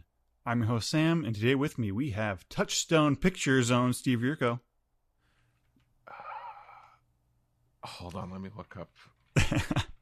I know, right? I know Touchstone Pictures, but what are they? Did they do Kangaroo Jack? Oh boy, yeah. Oh yeah, that's right. They were the mature Disney studio that they didn't want to use when they thought like, well, let's not put Disney in front of these because then people won't go see it. I saw this movie this year for the first time. Oh, Captain, My Captain. Lead the way in the anime recap. I do not believe Kangaroo Jack had anything to do with Touchstone, unfortunately. That's embarrassing. Have you ever seen Kangaroo Jack? Yes. That was one of our childhood movies that we watched a bunch. Well, not mine. I just remember that movie came out and Conan O'Brien was like obsessed with talking about it. Yeah. About how the fact that there isn't really a talking kangaroo in it. There's not? Like there technically is in a dream sequence for 5 seconds. Am I getting Touchstone mixed up with another studio? Or maybe I was. But like I said, Kangaroo Jack it was not Touchstone. Yeah. No, but it was owned by Walt Disney Company. Jeez, The Prestige. I mean, Nightmare Before Christmas, duh. Pretty Woman, which is a movie I just saw for the first time recently. Real Steel with Hugh Jackman. That's a good movie. I've never seen it. Face Off. Have you seen Face Off? I know too much about Face Off to have not seen it, but I have not seen it. You got it. It's fun. Ed Wood, I think probably one of Tim Burton's best. Have seen that, yeah. Yeah. Interesting. Well, I'm glad we had you on to be the rep. Yeah, this was great. I love doing the Touchstone Pictures recap. Can't wait to see what movie studio we talk about briefly on the One Piece podcast next time. So we can start with 1117, Sabo Returns, the shocking truth to be told. And so Sabo is recapping, with the present company, who would know the answers to this. But he's saying, okay, so broadly speaking, our 3 objectives were declare war by destroying the symbol of the Celestial Dragons, freeing as many slaves as possible and rescuing Kuma, who is among the slaves, and destroying their food reserves in the land of gods in Mary Joa. Oh, very topical with the latest chapter. I kind of forgot to ask. I'm like, why do the Celestial Dragons? Why are they missing out on some food? Yeah, so the plan is that because Mary Joa is so high up on the mountain on the red line, that they don't have like a super convenient way of transporting supplies in and out. So if you destroy the reserve, then they have to outsource. They have to ship it in from other places, and then that gets difficult, especially if the other places you're trying to get food from aren't politically happy with you right now. So it's very inconvenient to momentarily starve them. And successfully, in the aftermath of the reverie, up to 12 nations have revolted against the government. in having been inspired by the Revolutionary Army. But they are being cautious because they know that the real battle will begin when the government dispatches the Holy Knights, which is ominous, an ominous another new supergroup. We always got to have like the number of somethings. So what's the truth behind the news about Sabo assassinating King Cobra? For the moment, the revolutionaries are taking advantage of the PR boon that they're getting. Enough people are like, oh, the revolutionaries are cool if they killed King Cobra, even though we know King Cobra, for King, he's a pretty cool dude. Mm-hmm. So a month ago, we were back in the Reverie when the actual meeting happened. And so big food storage explosion. Celestial dragons are trying to evacuate because it's like, just a terrorist attack is happening. We got a snively whiplash bucktooth celestial dragon whipping his big old man slave who's going too slow for his liking. Like, hey, hurry, this is an emergency. You have to crawl faster or else I will die. He's about to execute his own slave because the slave is failing, but then Karasu swoops in and steals his gun.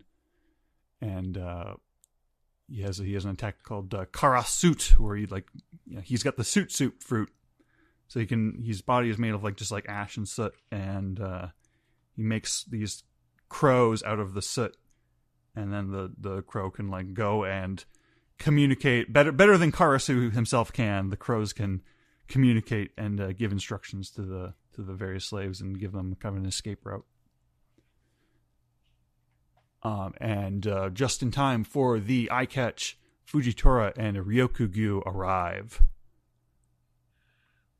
So then commercial break, and then come back, and we've got Lindbergh. He's swooping around on his little steampunk jetpack thing, helping out some slaves.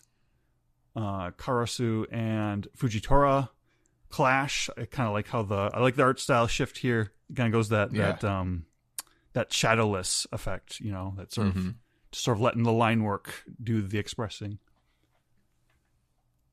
And Morley is also showing up and getting into a fight with Ryokugyu. So it's Karasu and Fujitora, Morley versus Ryokugyu.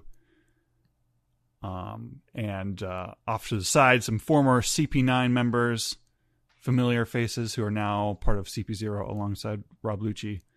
They're all talking about how they might join the fight. They might do something. And but they're mostly here to remind us that they exist. Yes, that's pretty much this cameo. Because if everyone's ever wondering, what happened to CP9? Are they also in CP0? Mm-hmm. Which, before Film Red, I thought that wasn't the case. So yeah, it seemed like the more opportunistic ones, the ones whose hearts were not swayable. Maybe some members are not such bad people, but I don't know. That was such a strange that cover story definitely gave the impression like they were making what they call a face turn. Is that when you become a good guy? If I could count how many times I thought the original CP9 members were quitting their government jobs, I forgot what my bet was initially, but I don't know. I think I would have a lot of money if I bet money, or if I had to eat my hat, I would have eaten a hat plenty of times. Nope, they're the same group. They just got promotions so that they can stay. We can feign. We can pretend that they're a threat in the story sometimes. Mm-hmm. And Sabo's taking out some guards in the castle and speaking to his fellow revolutionaries, talking about how they're going to save Kuma at all costs. And just in time, this is when Bonnie is we're cutting around to her, running through the halls and stuff as well. Vivi descends some stairs. She's determined. She's on a mission. She passes by Rob Lucci. And they have some banter. They don't seem to like each other much after the whole Shirahoshi thing. I know know this is turning into like the mini arc of recasts. Vivi sounds very different. Is this just because like her voice actress is just older? I have to imagine she's getting older. The recording quality sounded different. Like I don't know if she was recording from a different place from the other actors. Right. Something just felt off. I had the same thought. Not that it was a bad performance. Far from it. It was just like I think I was like something just felt jarring to me. So yeah, like a combination of like I think the actress is sounding older, and I think that I think the recording, the like physical recording situation sounds like it may have been different just from like how it felt on the ear. Yeah, I did have that same thought too. I wasn't even going to bring it up, but sorry, I brought it up. No. Like it's interesting. It's interesting that we both had that thought. And we got Chaka and Pell pushing around Cobra in his wheelchair, taking him to his meeting with the 5 elders. And Cobra is, being cool. He's telling his dudes like, "Hey, you can stay back. I'm going to have this meeting alone. You guys look out for Vivi. She's sure to get herself into trouble somewhere." And that's the cliffhanger that leaves us on for the episode. And the Lilith and Vegapunk, or the Lilith and Edison, they're both Vegapunk. The Lilith and Edison scene is talking about Morley. So episode 11, yes? Because his stuff, again, he's got like these like earth kind of powers, right? He could... It's the push fruit, like pushing stuff. Although I know Morley, for the record, is like I think that's like a Viver card case with the supposedly it goes for the heart of a woman like Kiku. So I was aware of that, but yeah, it doesn't seem like the anime is sticking with that. But yeah, the subtitles did not get that. Didn't get that memo. And I forget if I probably talked about this on the last recap, but I noticed like the subs on Crunchyroll at least are really doubling back on a lot of spellings, official spellings and stuff. Yeah, that's like kind of been. That's been a thing you've been having your eye on. I know. Okay, yeah, I'll shut up about it. Like we talked about Jinbei. No, yeah, you shut up. Just now, because now it's like Marie Joie or Mary Joa is spelled like it's a person name. I've noticed that lately. Wait, which spelling are they going with? Like Mary, as in like something about Mary, and then like Joyce, but it Jois. Like G actually. Oh, it's doing the G spelling. I forget what it was. I think because it was like the manga. Yeah, that's like the raw like Oda spelling. Mm-hmm. And then like I think Viz always generally went with like JOA, and Funimation went with like JOIS, like it's a French. Mm-hmm. So I don't know. The only thing that just bugs me is a little inconsistency. And especially when it's like. I mean, we're not saying levelly, right? Oh, God, yeah, that's the thing. Yeah, they haven't done that. For me, I'm just thinking like, oh, those spelling, like the confirmation of those being official spellings is spotty at best. So then we continue with 11:18, the Holy Land in Tumult, Sai and Leo's full power blow. And we open with Sabo beating up some more guards, doing dragon claws, doing fire stuff. He nabs some keys on her key ring, and this is when Jewelry Bonnie opens the door on him suddenly, like walking in on him naked or something. I'm terribly sorry. I saw everything. They recognize each other. They know each other's reputations. They know that they're roughly on the same team here, and they're traveling together and filling each other in on the deets. Sabo learns that Bonnie is Kuma's daughter, and that's why she's invested in helping the revolutionaries save him. This Sabo episode hands really like this episode really kicks off with like the animation. Got some fun like scenes here. Sabo hands off the keys to one of Karosu's crows that like swoops in, and Bonnie is letting Sabo know that she has a plan to go to Egghead. And so Sabo and Bonnie, they eventually part ways. They make their way outside of the castle, and basically Bonnie is entrusting the revolutionaries to save Kuma, and then she's going to go and get Vegapunk to fix the brain stuff going on with Kuma, if possible. And so we have the 5 elders and Cobra meeting at the base of the empty throne. And Cobra is, roughly summarizing, the most of the stuff we already know about the world government. They formed at the end of the Void Century. 20 kingdoms came together. Their respective rulers all kind of moved into Marijoa, except for the Nefeltari family, who decided not to. And it was Cobra's ancestor, Nefeltari Lily, who made that choice.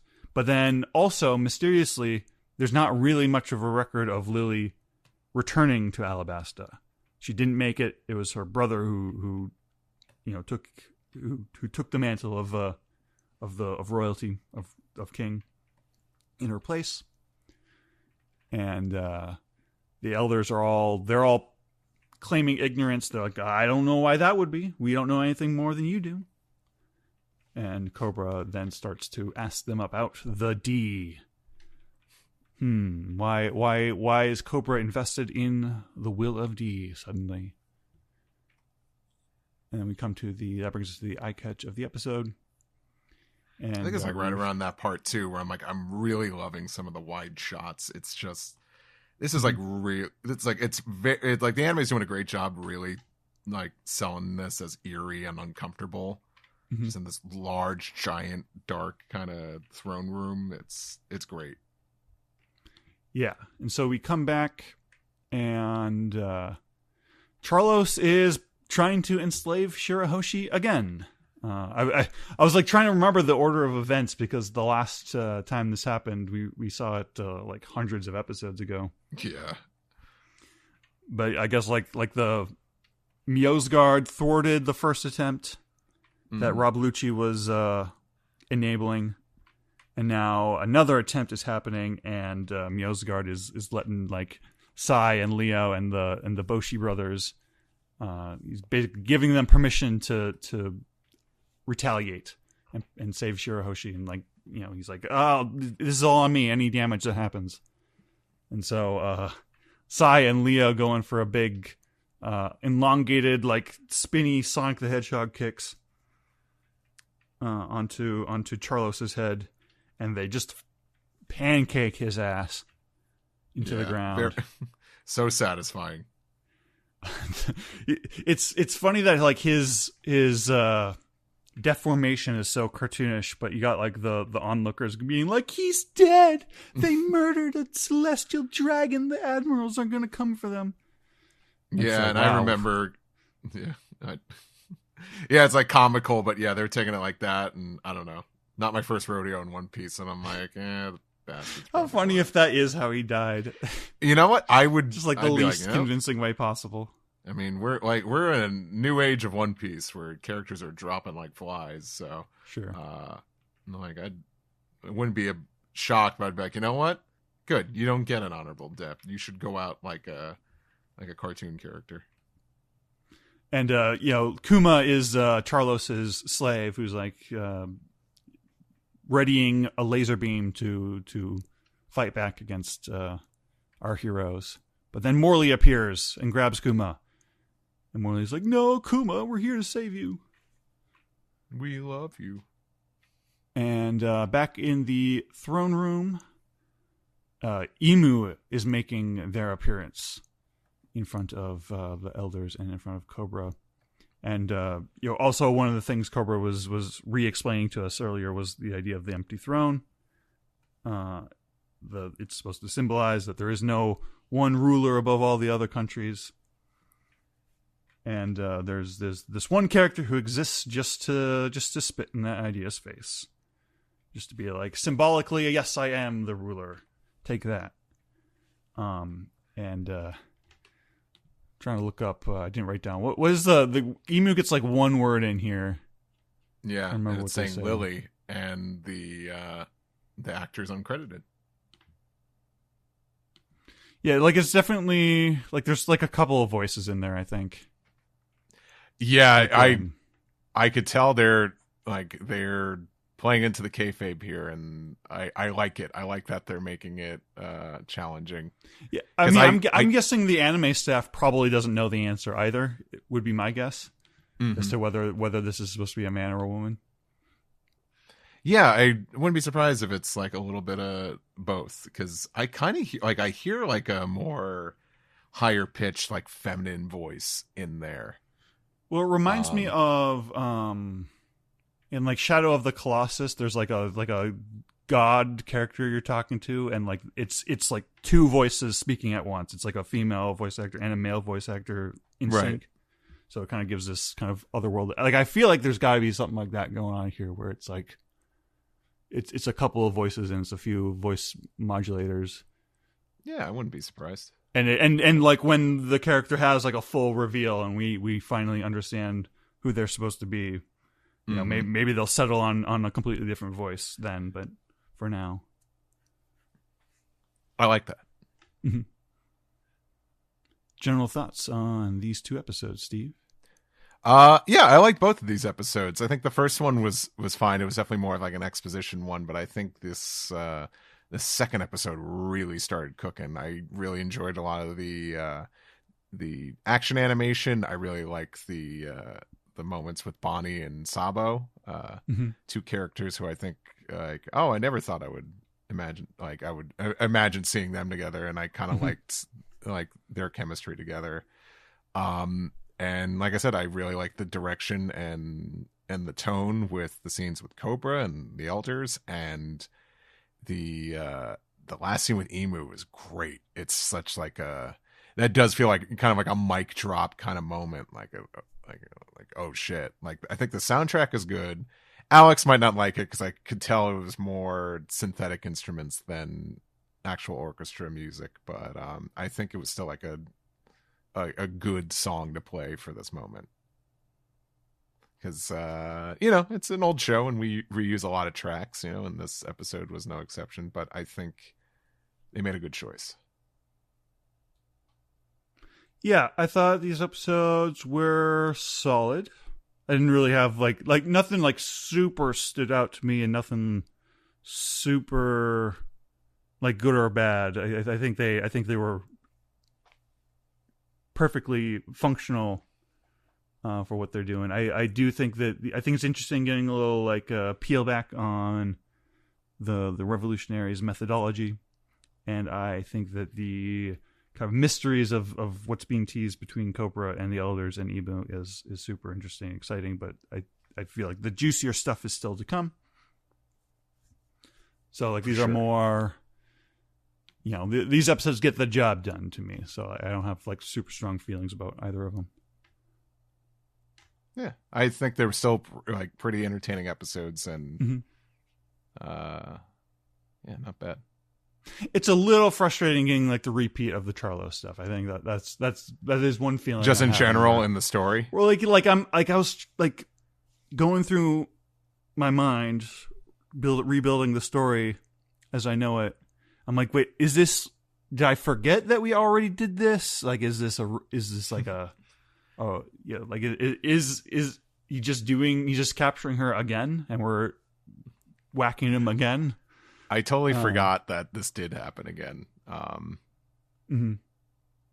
But I didn't hate it. I mean, like in the chronology of events, it's like the next day. It's like, or it's even possibly hours apart. Right, yeah, because it's crazy because the Reverie, of course, for us, it started so long ago, and we still know so little about it. And this wasn't stuff that happened just recently. This was stuff that happened before. I think even the raid from Onigashima took place, right? Some of it happened before Wano. Like they were flashing back to previous Reverie episodes, and it was sort of like a shock of like, oh yeah, that's That was the pre-Wano animation styles, like kind of like Swan Song was these Reverie episodes, Right. Which is interesting. Well, cool. Anything else you'd like to say, Steve, before we move on to the next segment? Nah, I'm all good. Happy to be caught up. All right, let's move on. Let's do it.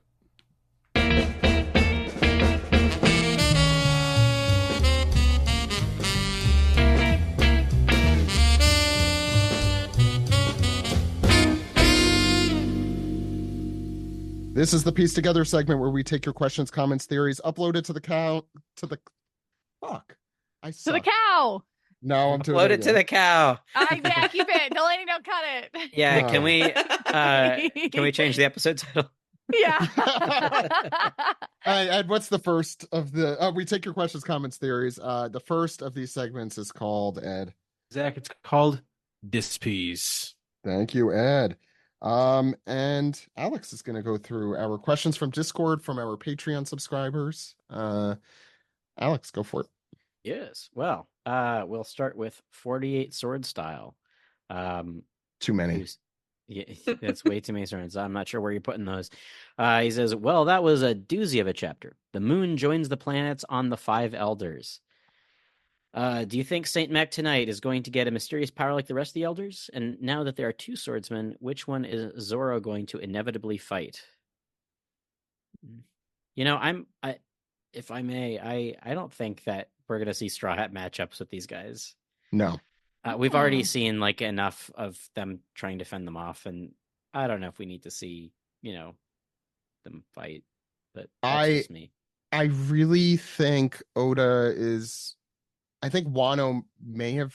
Okay, this is going to be my prediction. I think Wano may have been the last time we're having like one-on-one fights is like a real like big thing in the series, because I feel like the reasoning behind my big hot take is that we've kind of been there and done that, and I know Oda hates repeating himself, and he's done that at least 2 times in successful ways, or it's certainly in Alabasta, which I know, Katie, you're in the middle of, so you're probably enjoying all those one-on-ones, but I don't think he needs to do it at the end when things are probably going to be chaotic, but we'll see. I think that all of the elders are going to have outside of the Straw Hats counterparts. So we saw Saturn with Vegapunk. So I think it's going to be more like that than Straw Hat matchups.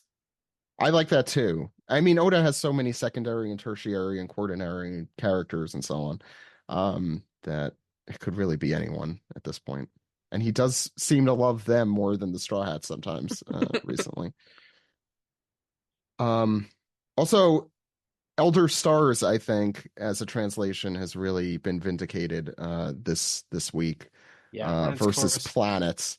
The moon is not a planet, but you could say all of them are stars in our night sky. All the lights in the sky are stars. Yeah. No, now the Scanslation fans are going to start to say that it's actually the 5 elder satellites. I thought someone would say no, but the planets. Oh, I guess they're satellites of the sun. Celestial bodies. Yeah. Space junk. Go ahead. Nice. King Doji says, hello, OPP. What do you think is the coolest Vegapunk Bionicle that you could make? I want York's entire body plus Shaka's head. No, I will not elaborate. Told you. That's just gender bend Daft Punk.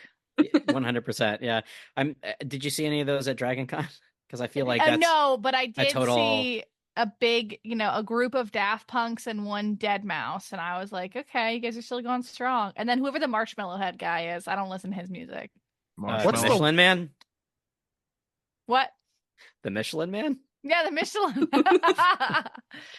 No, his actual name is just Marshmallow. That's very funny. It's a bit on the nose. Yeah, I agree.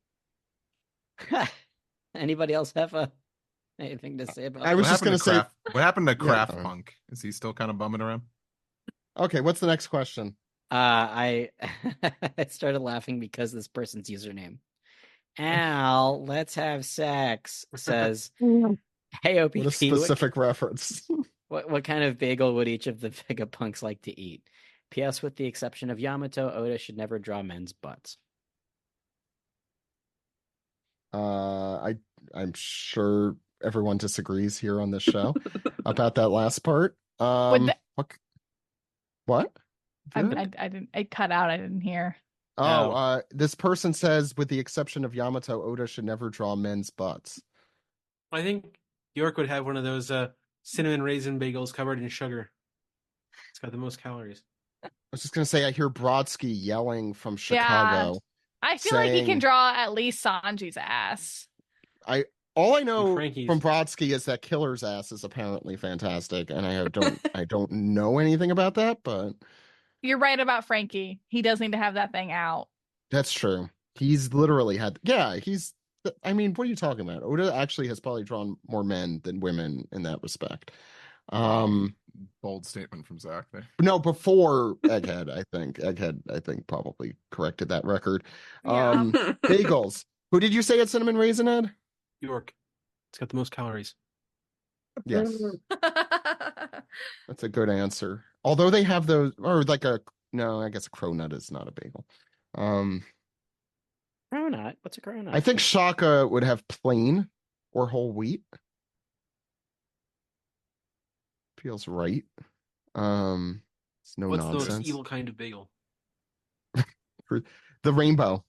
I got one of those for Noah. It's really chaotic because it makes no sense because it doesn't taste like anything different. It just tastes like a freaking plain bagel, but it's all colorful for no reason.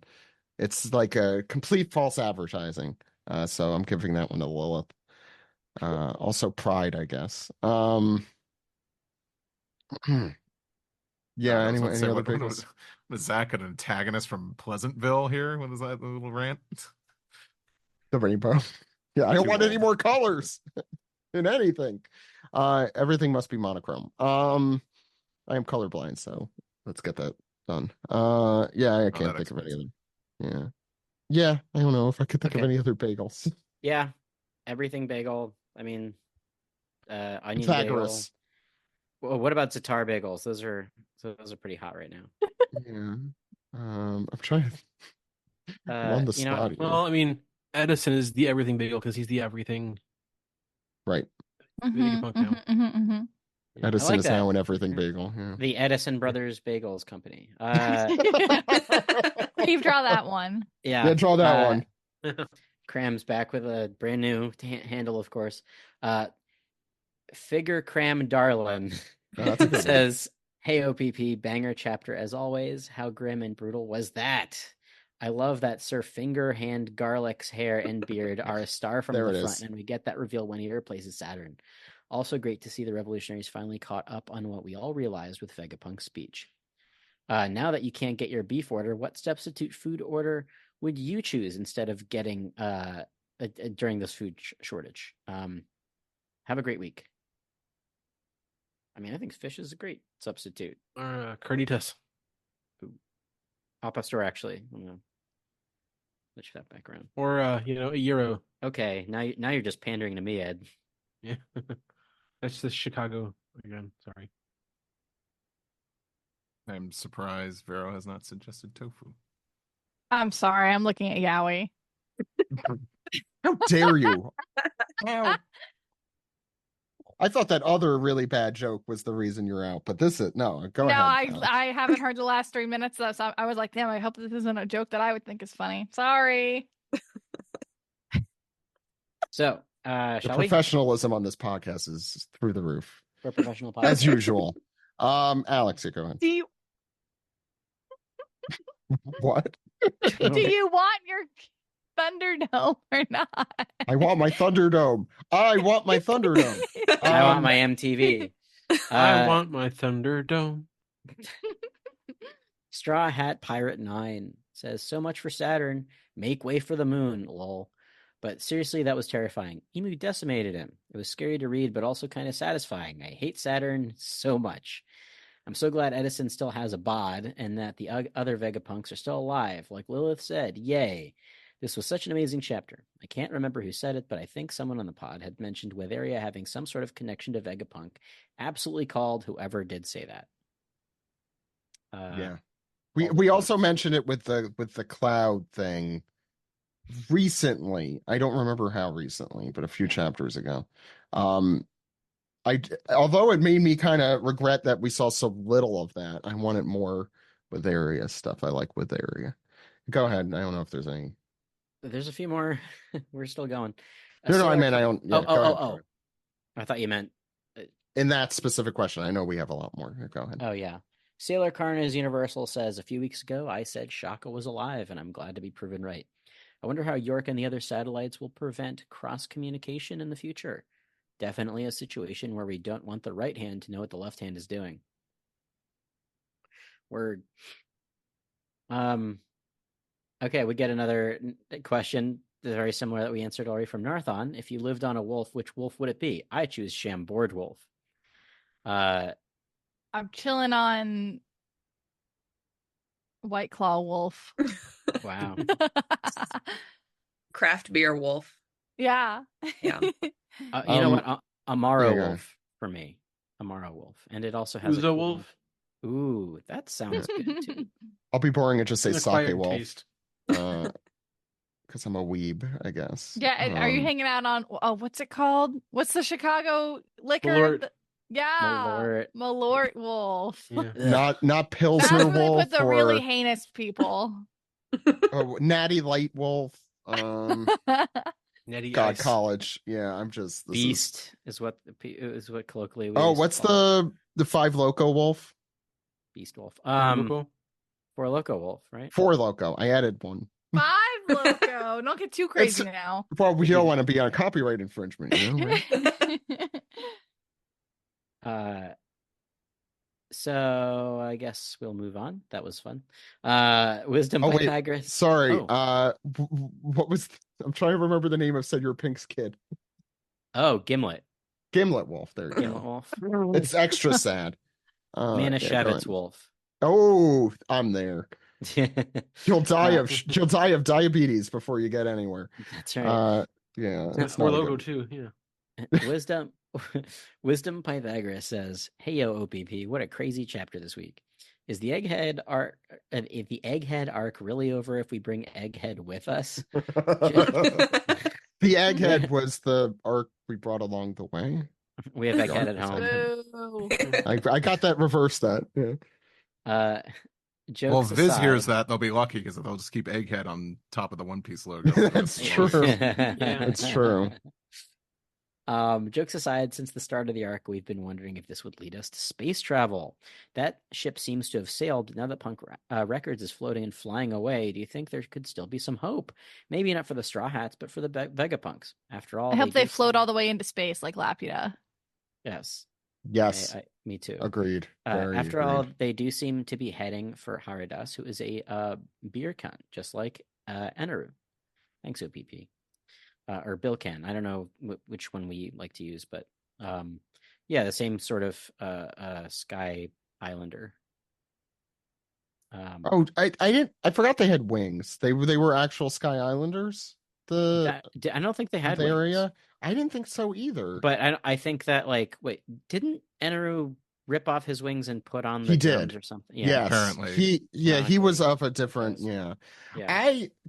What I would do for an Eneru backstory, yes, I want to see what he's up to now and the whole thing with the moon and all that, but I am so curious about his childhood and all that kind of stuff, and I'm sure some very depressing story about something. Nobody has asked Oda in the SBS draw Eneru as a child. You know, they love asking about the other characters, but never. People don't talk enough about Eneru. That's the issue. Or Enel for those who like that translation as well. Didn't Eneru go to the big Whataburger drive-thru on the moon? I believe so. That one is just for Texas, apparently. That one's for longtime listeners of the podcast. They remember that interview. Oh yeah. Oh, when the drive-through. Yeah, Alex. The Neo 5 Elder says, "Ahoy OPP, with Garling replacing J. Garcia Saturn as the godhead of science, will we see the other 4 being replaced by the end of the series? And will they have the same powers as the original 5 or a complete different set of powers?" No and no, I think.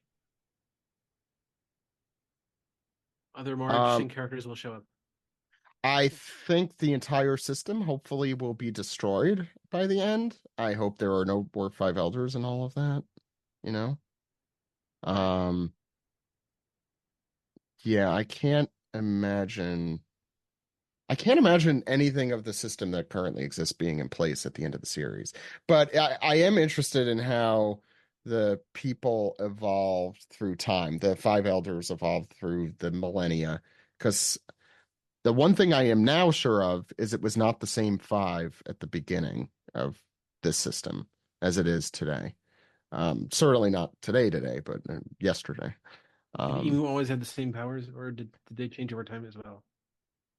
Yeah, well, we don't know what the hell Emu is or what he does or how he works Right. or anything like that. So there's that too.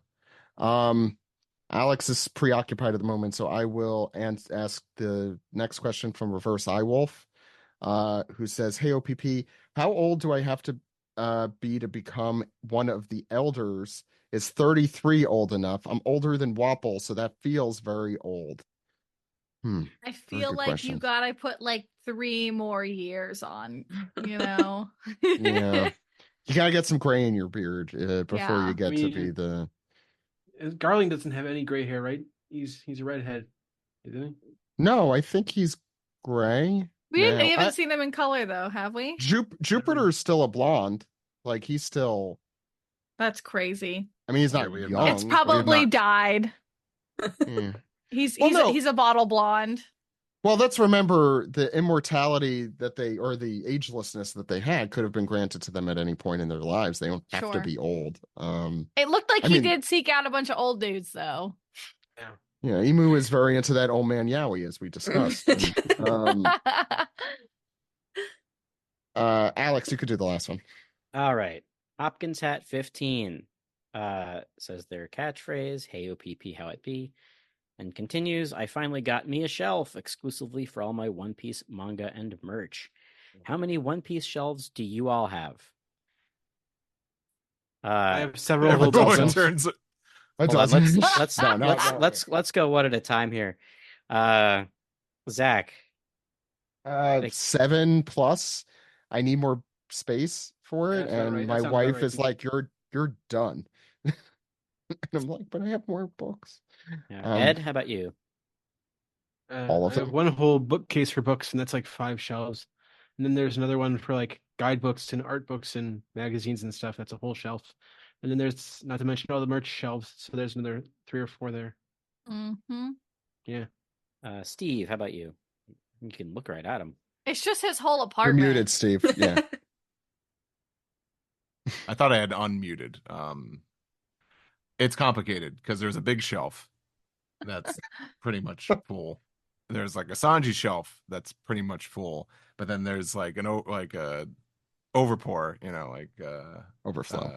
overflow. Sorry, of stuff that some stuff hasn't been opened. So let's just say 3. There are It's like listener, anytime I'm in his home, I feel the eyes of thousands of little One Piece characters whose names I don't know. Sanji. Testing They're your all knowledge. named Sanji. They're testing your knowledge. Most of them are Sanji. Some of them are Dressrosa characters. That Well, does I- remind me. If Steve, if Are you ever they? host Sanji Con again, please. I don't need to be there. Oh, okay, good. Thanks. No, I would like to come. I'm inviting myself here on. Yeah, Anyway. you're making plans. Yeah, I'm booking a trip right now. Alex, that's it, right? Well, I want to go. Alex wants to talk. Oh, God, I'm I was sorry. just facilitating to make this flow better. Yeah, Alex, tell us about your One Piece shelves. So I've got a little bookcase that is about like yay high, right over here actually, and it Waist contains high. all of my Japanese volumes on 2 shelves because I've doubled them up, and I also have the favorite cards on there as well.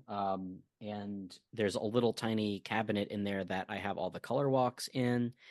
And as for all of my merch, it's interspersed in different places. I've got the Ace, Sabo, and Luffy toys that Greg helped design in our room, just sort of on top of a I shelf. got like 9 different calendars on the walls all over here.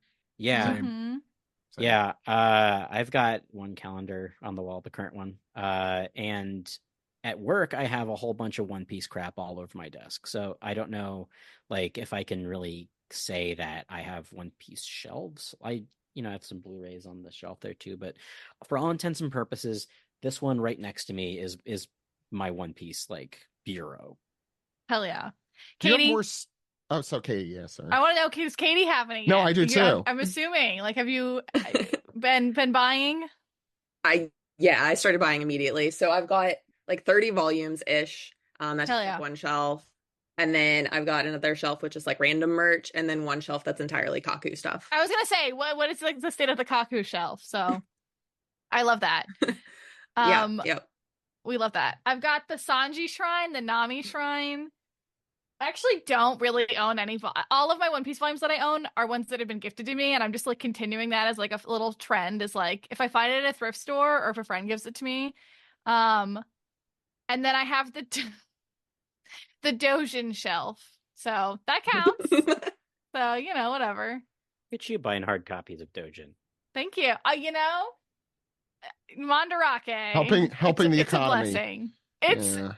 It's great as capitalism. A fun little party trick to be like, hey guys, who wants to see some independent comics? Independent comics. Yeah. What a euphemism. Yeah. I was going to ask. Next question. I was going to ask Alex if you had more Star Wars stuff or One Piece stuff. I think I do have more Star Wars stuff by virtue of me collecting toys when I was much younger and needing to collect all of them. They are currently at my parents' house in a big box. And they're thrilled about it, I assume. Oh, they're so thrilled. And then I have Alex. Did you see the freaking D23 exclusive Star Tours Star Cruiser? I did. It's so expensive. Plays the entirety of the original ride on the screen. This is on me. I don't want to live anymore. I don't own that. Like, here's the thing. It's that's a total. I could have really avoided this, Vero. Easily spend a crap ton of money on. You opened really hard not to. Here's the thing. If I own that, people like overlapping conversations on podcasts. Right? I think it's funny if we keep talking over them. Did I tell you about the Transformer toys? Okay, let's move on. Oh, I see. Well, no. I just want to say, I want to commiserate with my buddy here for a moment, but like, if I bought that, I think I'd be good. I don't know about that because they would continue to make. What else is there? Are you kidding? They will continue to make SH figure arts, Dragon Ball Z toys, and you will continue to buy Delaney, I need you to like fade this out. You cannot like. I know exactly what you mean though, because it's sort of like the coolest thing I've ever seen. Nothing will ever be that cool. Yeah, it's true. Ever again. It's fucking true. That said, I do have a big like box of just like everyone left like a moving box. Yeah. It's sort of filled with toys. I have a lot of One Piece stuff Zach, in there. what's the next question? Said One Piece. Actually, we're in a new segment here. Ed, we got some emails, so would you like to do our email segment? Oh yeah, Zach, why don't you read some emails? Okay. Sure. Let's start with Raul from Luxembourg, who says, for the longest time, Rox is set up as one of the big evils of the story, but a thing that kind of bugs me with this is that most of what we know of Rox is from secondhand accounts from Marines or the government. As we have seen countless times, the information spread by them is usually the opposite of the truth, like Devil Child Robin, Kuma the Tyrant, Luffy killing Vegapunk, and so forth. Yeah. Well, that's all Big News Morgans. Let's blame him. Let's blame the press here, not the government. Everyone, that's the government is always good, you know? And Roger, don't isolate that footage, Delaney. Roger and Garp, I was being sarcastic. Roger and Garp also needed to protect the Celestial dragons from Rox in God Valley, which does not portray him as that much of an evil entity, in my opinion. I am imagining a story for Rox that is unexpectedly leaning more toward well-meaning ambitions, but with flawed execution. What do you all think? We're going to have our One Piece House of the Dragon moment where they rewrite history. He better be, like, there better be a reason why he's been silhouetted this long. Rewrite history. What are they dramatics. undoing? Is House of Dragons undoing the ending of Game of Thrones? No, honey. Different. They're rewriting history to make it lesbians. So hopefully Rox will be a lesbian, and we actually. Yeah. Okay. Yeah, we don't actually know Rox's gender, right? Do we? I don't actually know for the that. girls, I guess. Yeah. Anyway, Alex, did you have anything about Star Wars you wanted to mention? It is my fault again. Don't worry, Alex. We'll remember this. I was trying to remember if we've made a Roxas Sora joke on this podcast yet. Hell yeah. By all means, go ahead. Yeah. I'll save it for when he comes up. Yeah. But anyway, as soon as you mentioned Rox when you were reading the email, I just kept thinking Rox. Yeah. Ding. Yeah. Bird. Yeah. Anyway, continue on with. Okay. Ryan says, was today's chapter a nutty one? I think he meant wasn't today's chapter. Anyway, we got Edison still alive. The other satellites are in the cloud, literally. Someone else made the joke. And knows the Witheria wizards. Saturn suffers the ultimate consequences as Garling takes his godhead place. Now I have to wonder, does Garling get the Kyuki powers or not? Probably not. Probably not. He's strong enough as it is. Okay, question. Are their powers not devil fruit We powers? don't know. I mean, he's dead I'm now. assuming that Emu has bestowed these powers to them, and that's what I assumed as well. There's I have nothing is confirmed at this point, but I'm like, Emu could be the reason that people have devil fruit powers, period. Yeah. Emu is the reason for the season. Yeah. Although, why would he want that kind of chaos? And why would he want devil fruit, like the Nika devil fruit? That doesn't completely make sense. But I could see these powers being non-devil fruit related. We also don't know what Emu's intentions are or motivation, right? No, maybe he's a good guy. 1,100 chapters in. I mean, we've sort of surmised that Emu's been his heart ripped out by Nefertari Lily, and is now an incel. That's what we all assumed. Yes. Mm-hmm. Yeah. I can't wait for Elon Emu Musk to be a hot lady that looks just like Nami. The chances are high. He's only been around for or she or they has only been around for 200 chapters. So they're still a pretty new character. That's crazy. As far as I'm concerned. Only 200.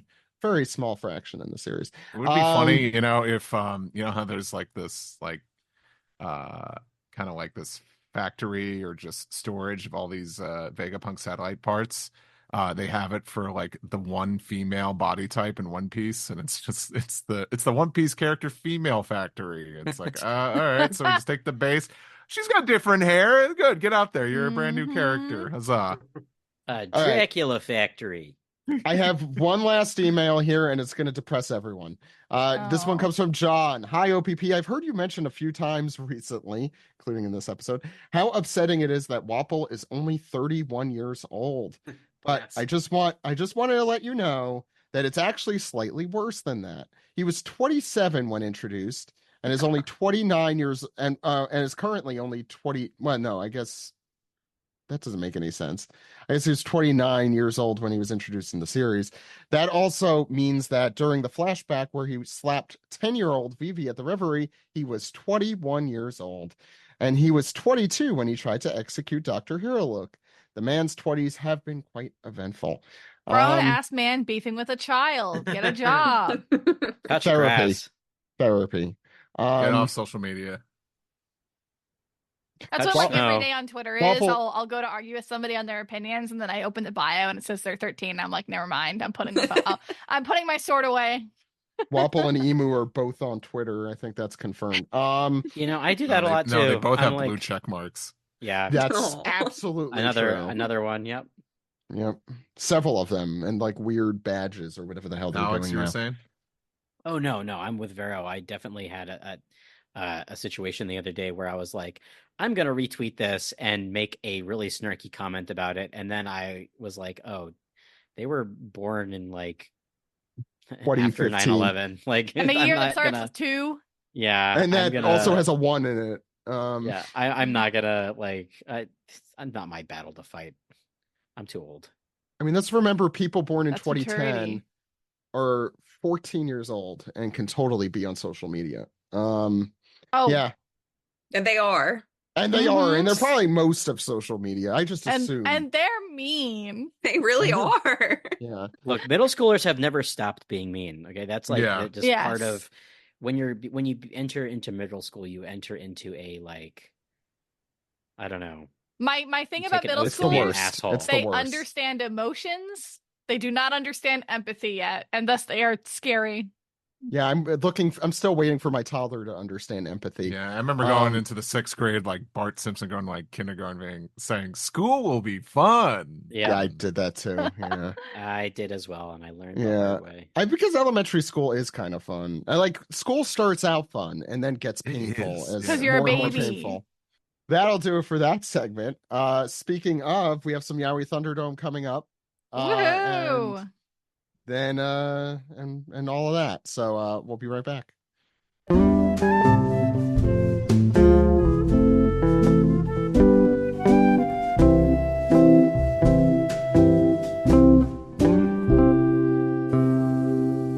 This has been the One Piece Podcast, episode 833 for September 9th, 2024. Thanks everyone for coming on. Katie, where can people find you and all that you do? I am on TikTok at Paisleypikachu. And I also have a Discord server, The Worst Gen Grand Fleet. Nice. Thank you so much for coming on. It was a blast. We have more to come though. Vero. You can find me on Twitter. It's been fun. Arts. You can find me. I don't know, Instagram at Kinko Crowd. You know the links. It's okay. Don't find me. Alex? I'm on Twitter and Blue Sky at Dude! Come to the improv show that I'm in if you're in DC. It's called POTUS Among Us. It's going to be running through the end of September to the beginning of November. It's going to be fun. If you're not in the DC area, then you'll just have FOMO. That's it. I will. Thank you. I will. Yeah. Yeah, I'm having it right now. Steve. You can go to steveyurko.com. You can follow me on social media at Steve Yurko at most places. And check me out every week on 4Kids Flashback. Me and Tara Sands flashing back to the 4Kids days with special guests every week.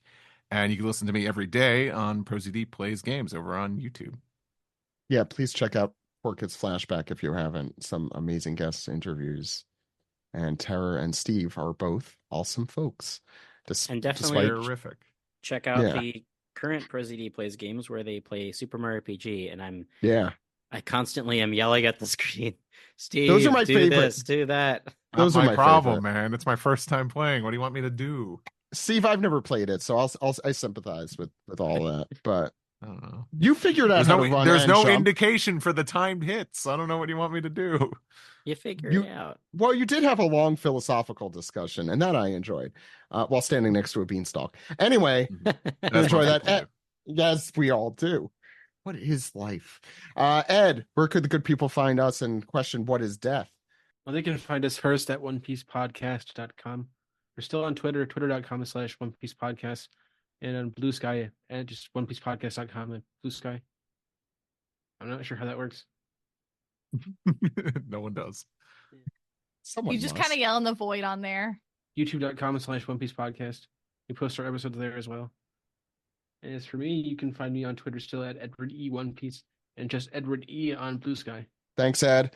And you could find us at onepiecepodcast.com or anywhere you get your podcasts. Spotify, the rest of them, Apple Podcasts.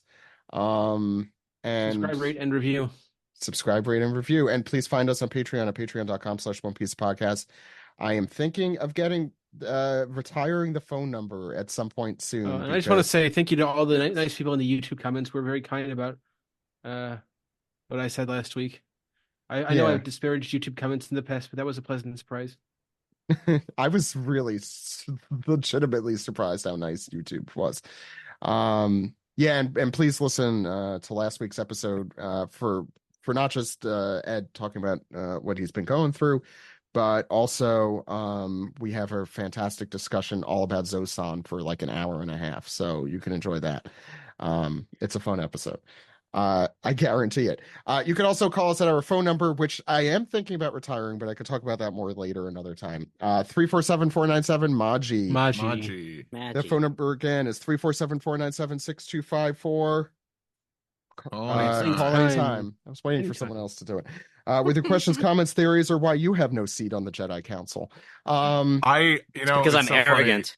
Funny. Actually, it's like end of an era, but honestly, like Skype is so dead.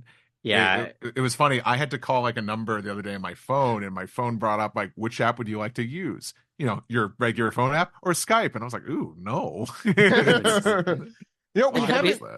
So it's been mostly retired for like half a decade at this point. I don't mean to talk about this that much, but there's started using Zoom primarily to record.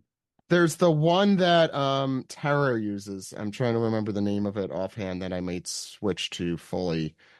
Speak pipe. I don't know. That sounds wrong. Yeah.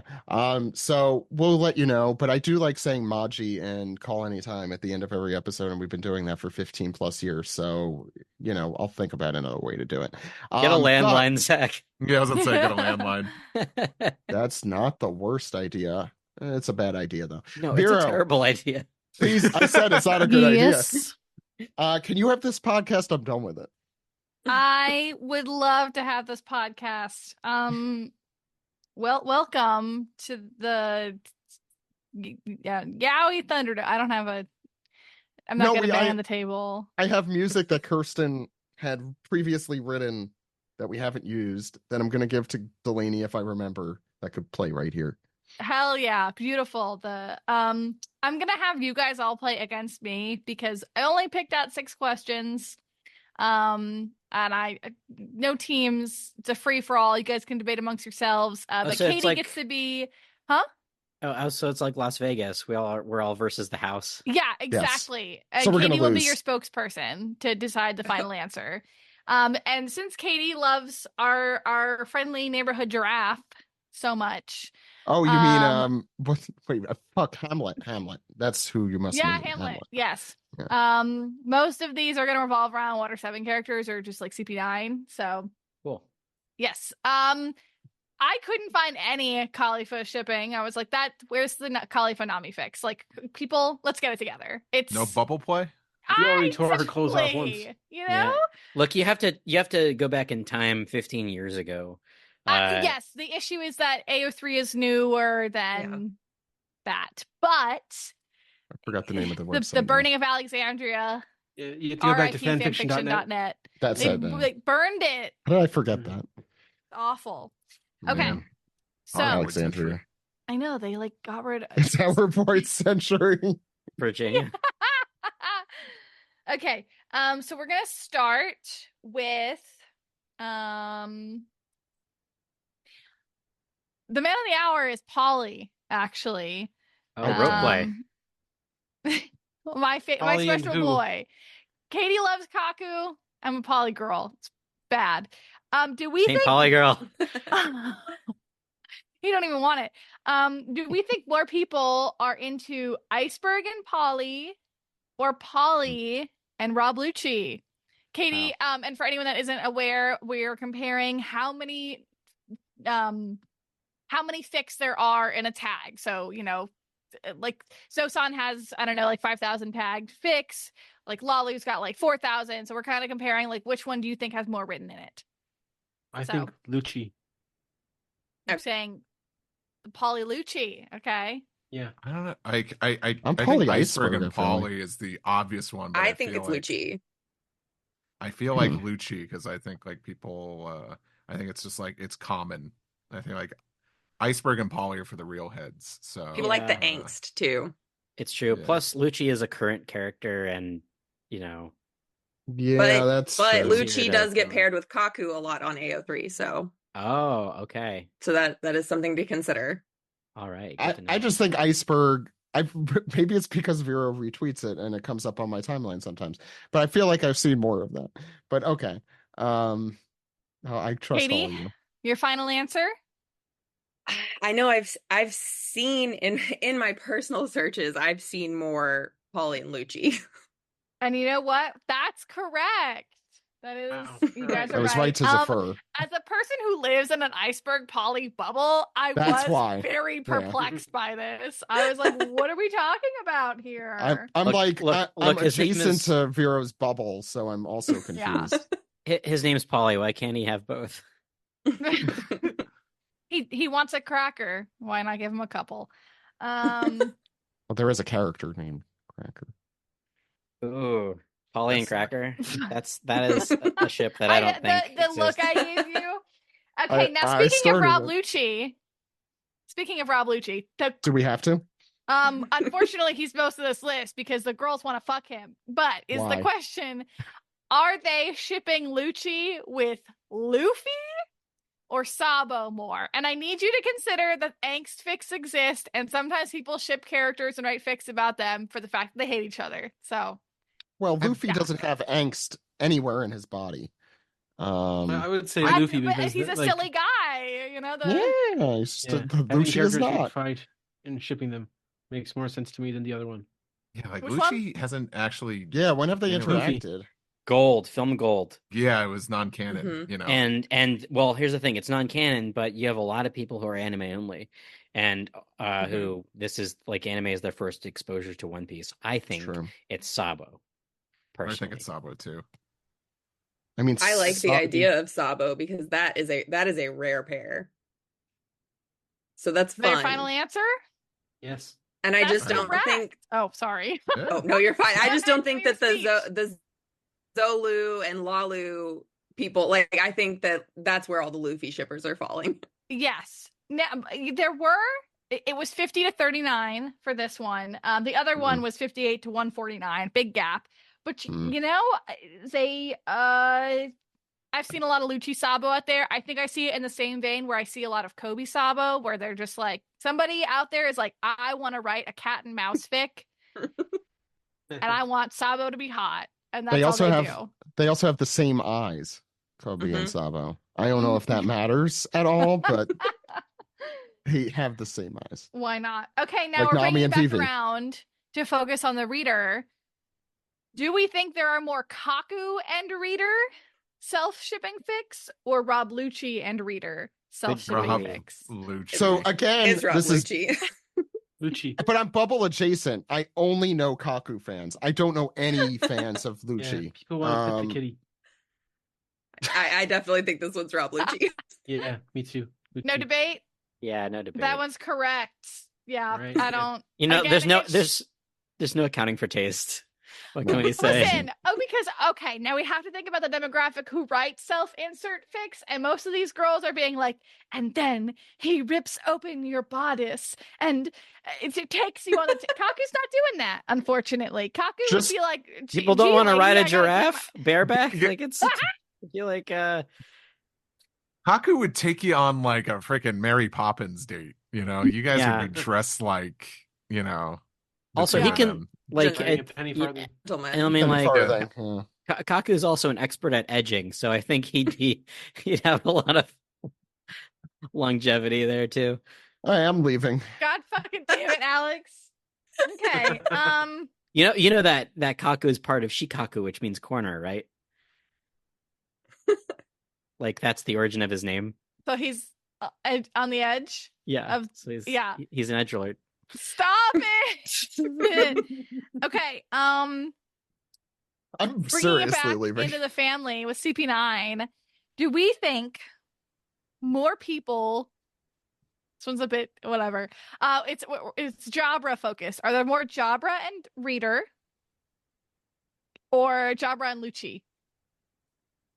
Who wants the dog? Jabra Lucci. I think it's Jabra Lucci Jabra because Lucci. Yeah. people like that dynamic of Who likes they Jabra bicker- they alone? bicker. Yeah. Except for I think Vero. he's Yeah. hot. You I don't know. and Spandam too, I guess. Cats and I dogs don't living together. Madness. Okay, it's just very. Shut up, Zach. Anyway, you're correct. It is Jabra and Lucci, but they're almost tied. It was very close. Wow. Yeah. What, 6-5? 11-7. I wasn't that far off. There's not a lot of Jabra love happening there. Okay, so we're coming back. Reasonably. We've got 2 more questions left. Speaking of, again, more CP9. Kaku and Zoro, or Khalifa and Lucci, which I'm like, yeah, that's their boyfriends and girlfriends. I don't know. I think Zoro Kaku is more popular. Yeah, what are you, Okay. a heterosexual couple in my Yaoi Thunderdome? What are you doing? Listen, the girl went, listen. And in a situation like a Nami Sanji where it's like, oh, she pegs him, sometimes they can come out on top. That's all I have to say.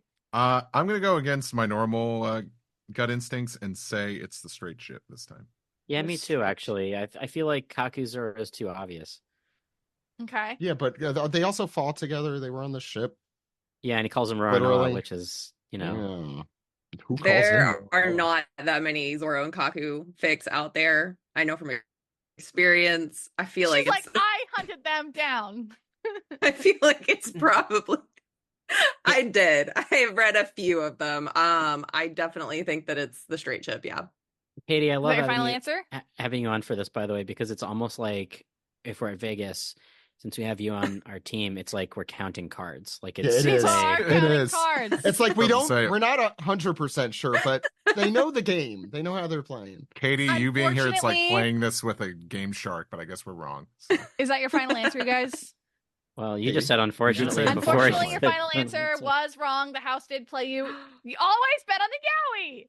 Yeah. That's what I said. Wow. It's okay. I was fucking with you. But they Boy, were, I should- again, kind of close. I sure have And- egghead on my face. out.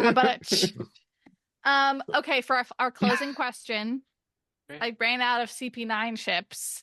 I found Oh. some spandom ones, but I wasn't going to subject you guys to that. Thank Well, you. we do have for not. CP5. Here that? comes Jerry. Wanse's a Uh, CP7. And I hope we get to see Corgi. We are closing it out with a fan favorite. The fan Nero favorite the being Sea me. Weasel. You know what? He could also get it. I do remember that. No, he can't. I don't He has a cool hat. Sometimes you like a guy that looks a little, I don't know, like a Weaselly. drowned rat. Oh yeah, like what's his face from the Bear? I heard was that kind of. That's Nero in seems right like the kind of now. guy who would Drowned have rat a is- Jack is Sparrow in costume in vogue. his closet. I heard it was in vogue. 100%. Yes, yeah. I mean, that Yeah. Ed, that is half of his costume. Anyway, Okay. please. Sorry. Do we think more people are talking about Kaku and Lucci or Pedro and Sanji? Got to bring it back to the favorites. Ooh. No, Kaku and Lucci, definitely. Kaku and Lucci. I know your personal preference here, Vero, and I know that's See. probably why it's there. But It's all, yeah. I was like, if I don't know what to bring in, I'm bringing in the Pedro son always. I see Katie thinking though, which I'm like, okay, she's cultured. I mean, because I Well. like follow accounts specifically for Kaku, and I see more Pedro Sanji stuff. That's I'm gonna crazy. say- I don't know. I feel like Pedro San makes a lot of sense, but they're not as mainstream. As... Again, that's Delaney, can you clip that for me? I need that to like. I'm gonna print Your out a ringtone. soundbite and put it on my wall. I'm going What? to say Pedro Sanji as well. Okay. I So think is I'm gonna this? say- I I'm think gonna it's say Pedro Pedro. I San. think it's Pedro Sanji. That's your final answer? not for me, but for everyone else. Yes. Yeah, Katie, you can log that. You can log that. Crazy. Katie's the. It is wrong. Kaku Lucci does reign supreme over Pedro Sanji, but I'm glad that everyone What's has a the spirit to think numbers? it was better. It was 99-67. Oh wow, that's a margin. Yeah, that is a margin. Yeah, That's what I yeah. thought. I I assumed think Katie you were has bitter. just read all of the Kaku Lucci fics, and thus is like, we're in a drought now. But you Or guys it- still won. Or it's I was that I avoid metagaming. Lucci. Stuff. You are avoiding the Lucci fix. It's okay. And you're right too. Oh, she froze. Oh no. She'll be back. It was because of Lucci. Yeah, he did this. Rob Lucci did this. It's Rob Lucci. While we, Oh, hello. I hear a laugh. there it is. Okay. I can hear all of you. Beautiful. okay. Okay. Okay, You're good. She here lives. again. That was the spirit of Rob Lucci came down and was like, "What did you say about me?" Rob Lucci does care about his popularity on AO3. Thank Yeah. you, Vero. I think we won that. You did. You guys did one. You went 4-6 or 4-2. Katie, we need you on more often, especially for these segments. Thank you so much for coming on. Next week, Roger's Base will be on for our 1126 episode. We also have our favorite of the pod, Mel, will be on September 29th. And a lot more coming up. I'm still scheduling it because I've been busy lately, but you'll hear more about that as it comes. Anyway, we'll see you next week, everyone, for the One Piece podcast. My name is Zach. And my name is Ed. My name is Steve. And my name is Alex. We'll see you next week, everyone. Goodbye. Bye, everybody. Bye. Goodbye.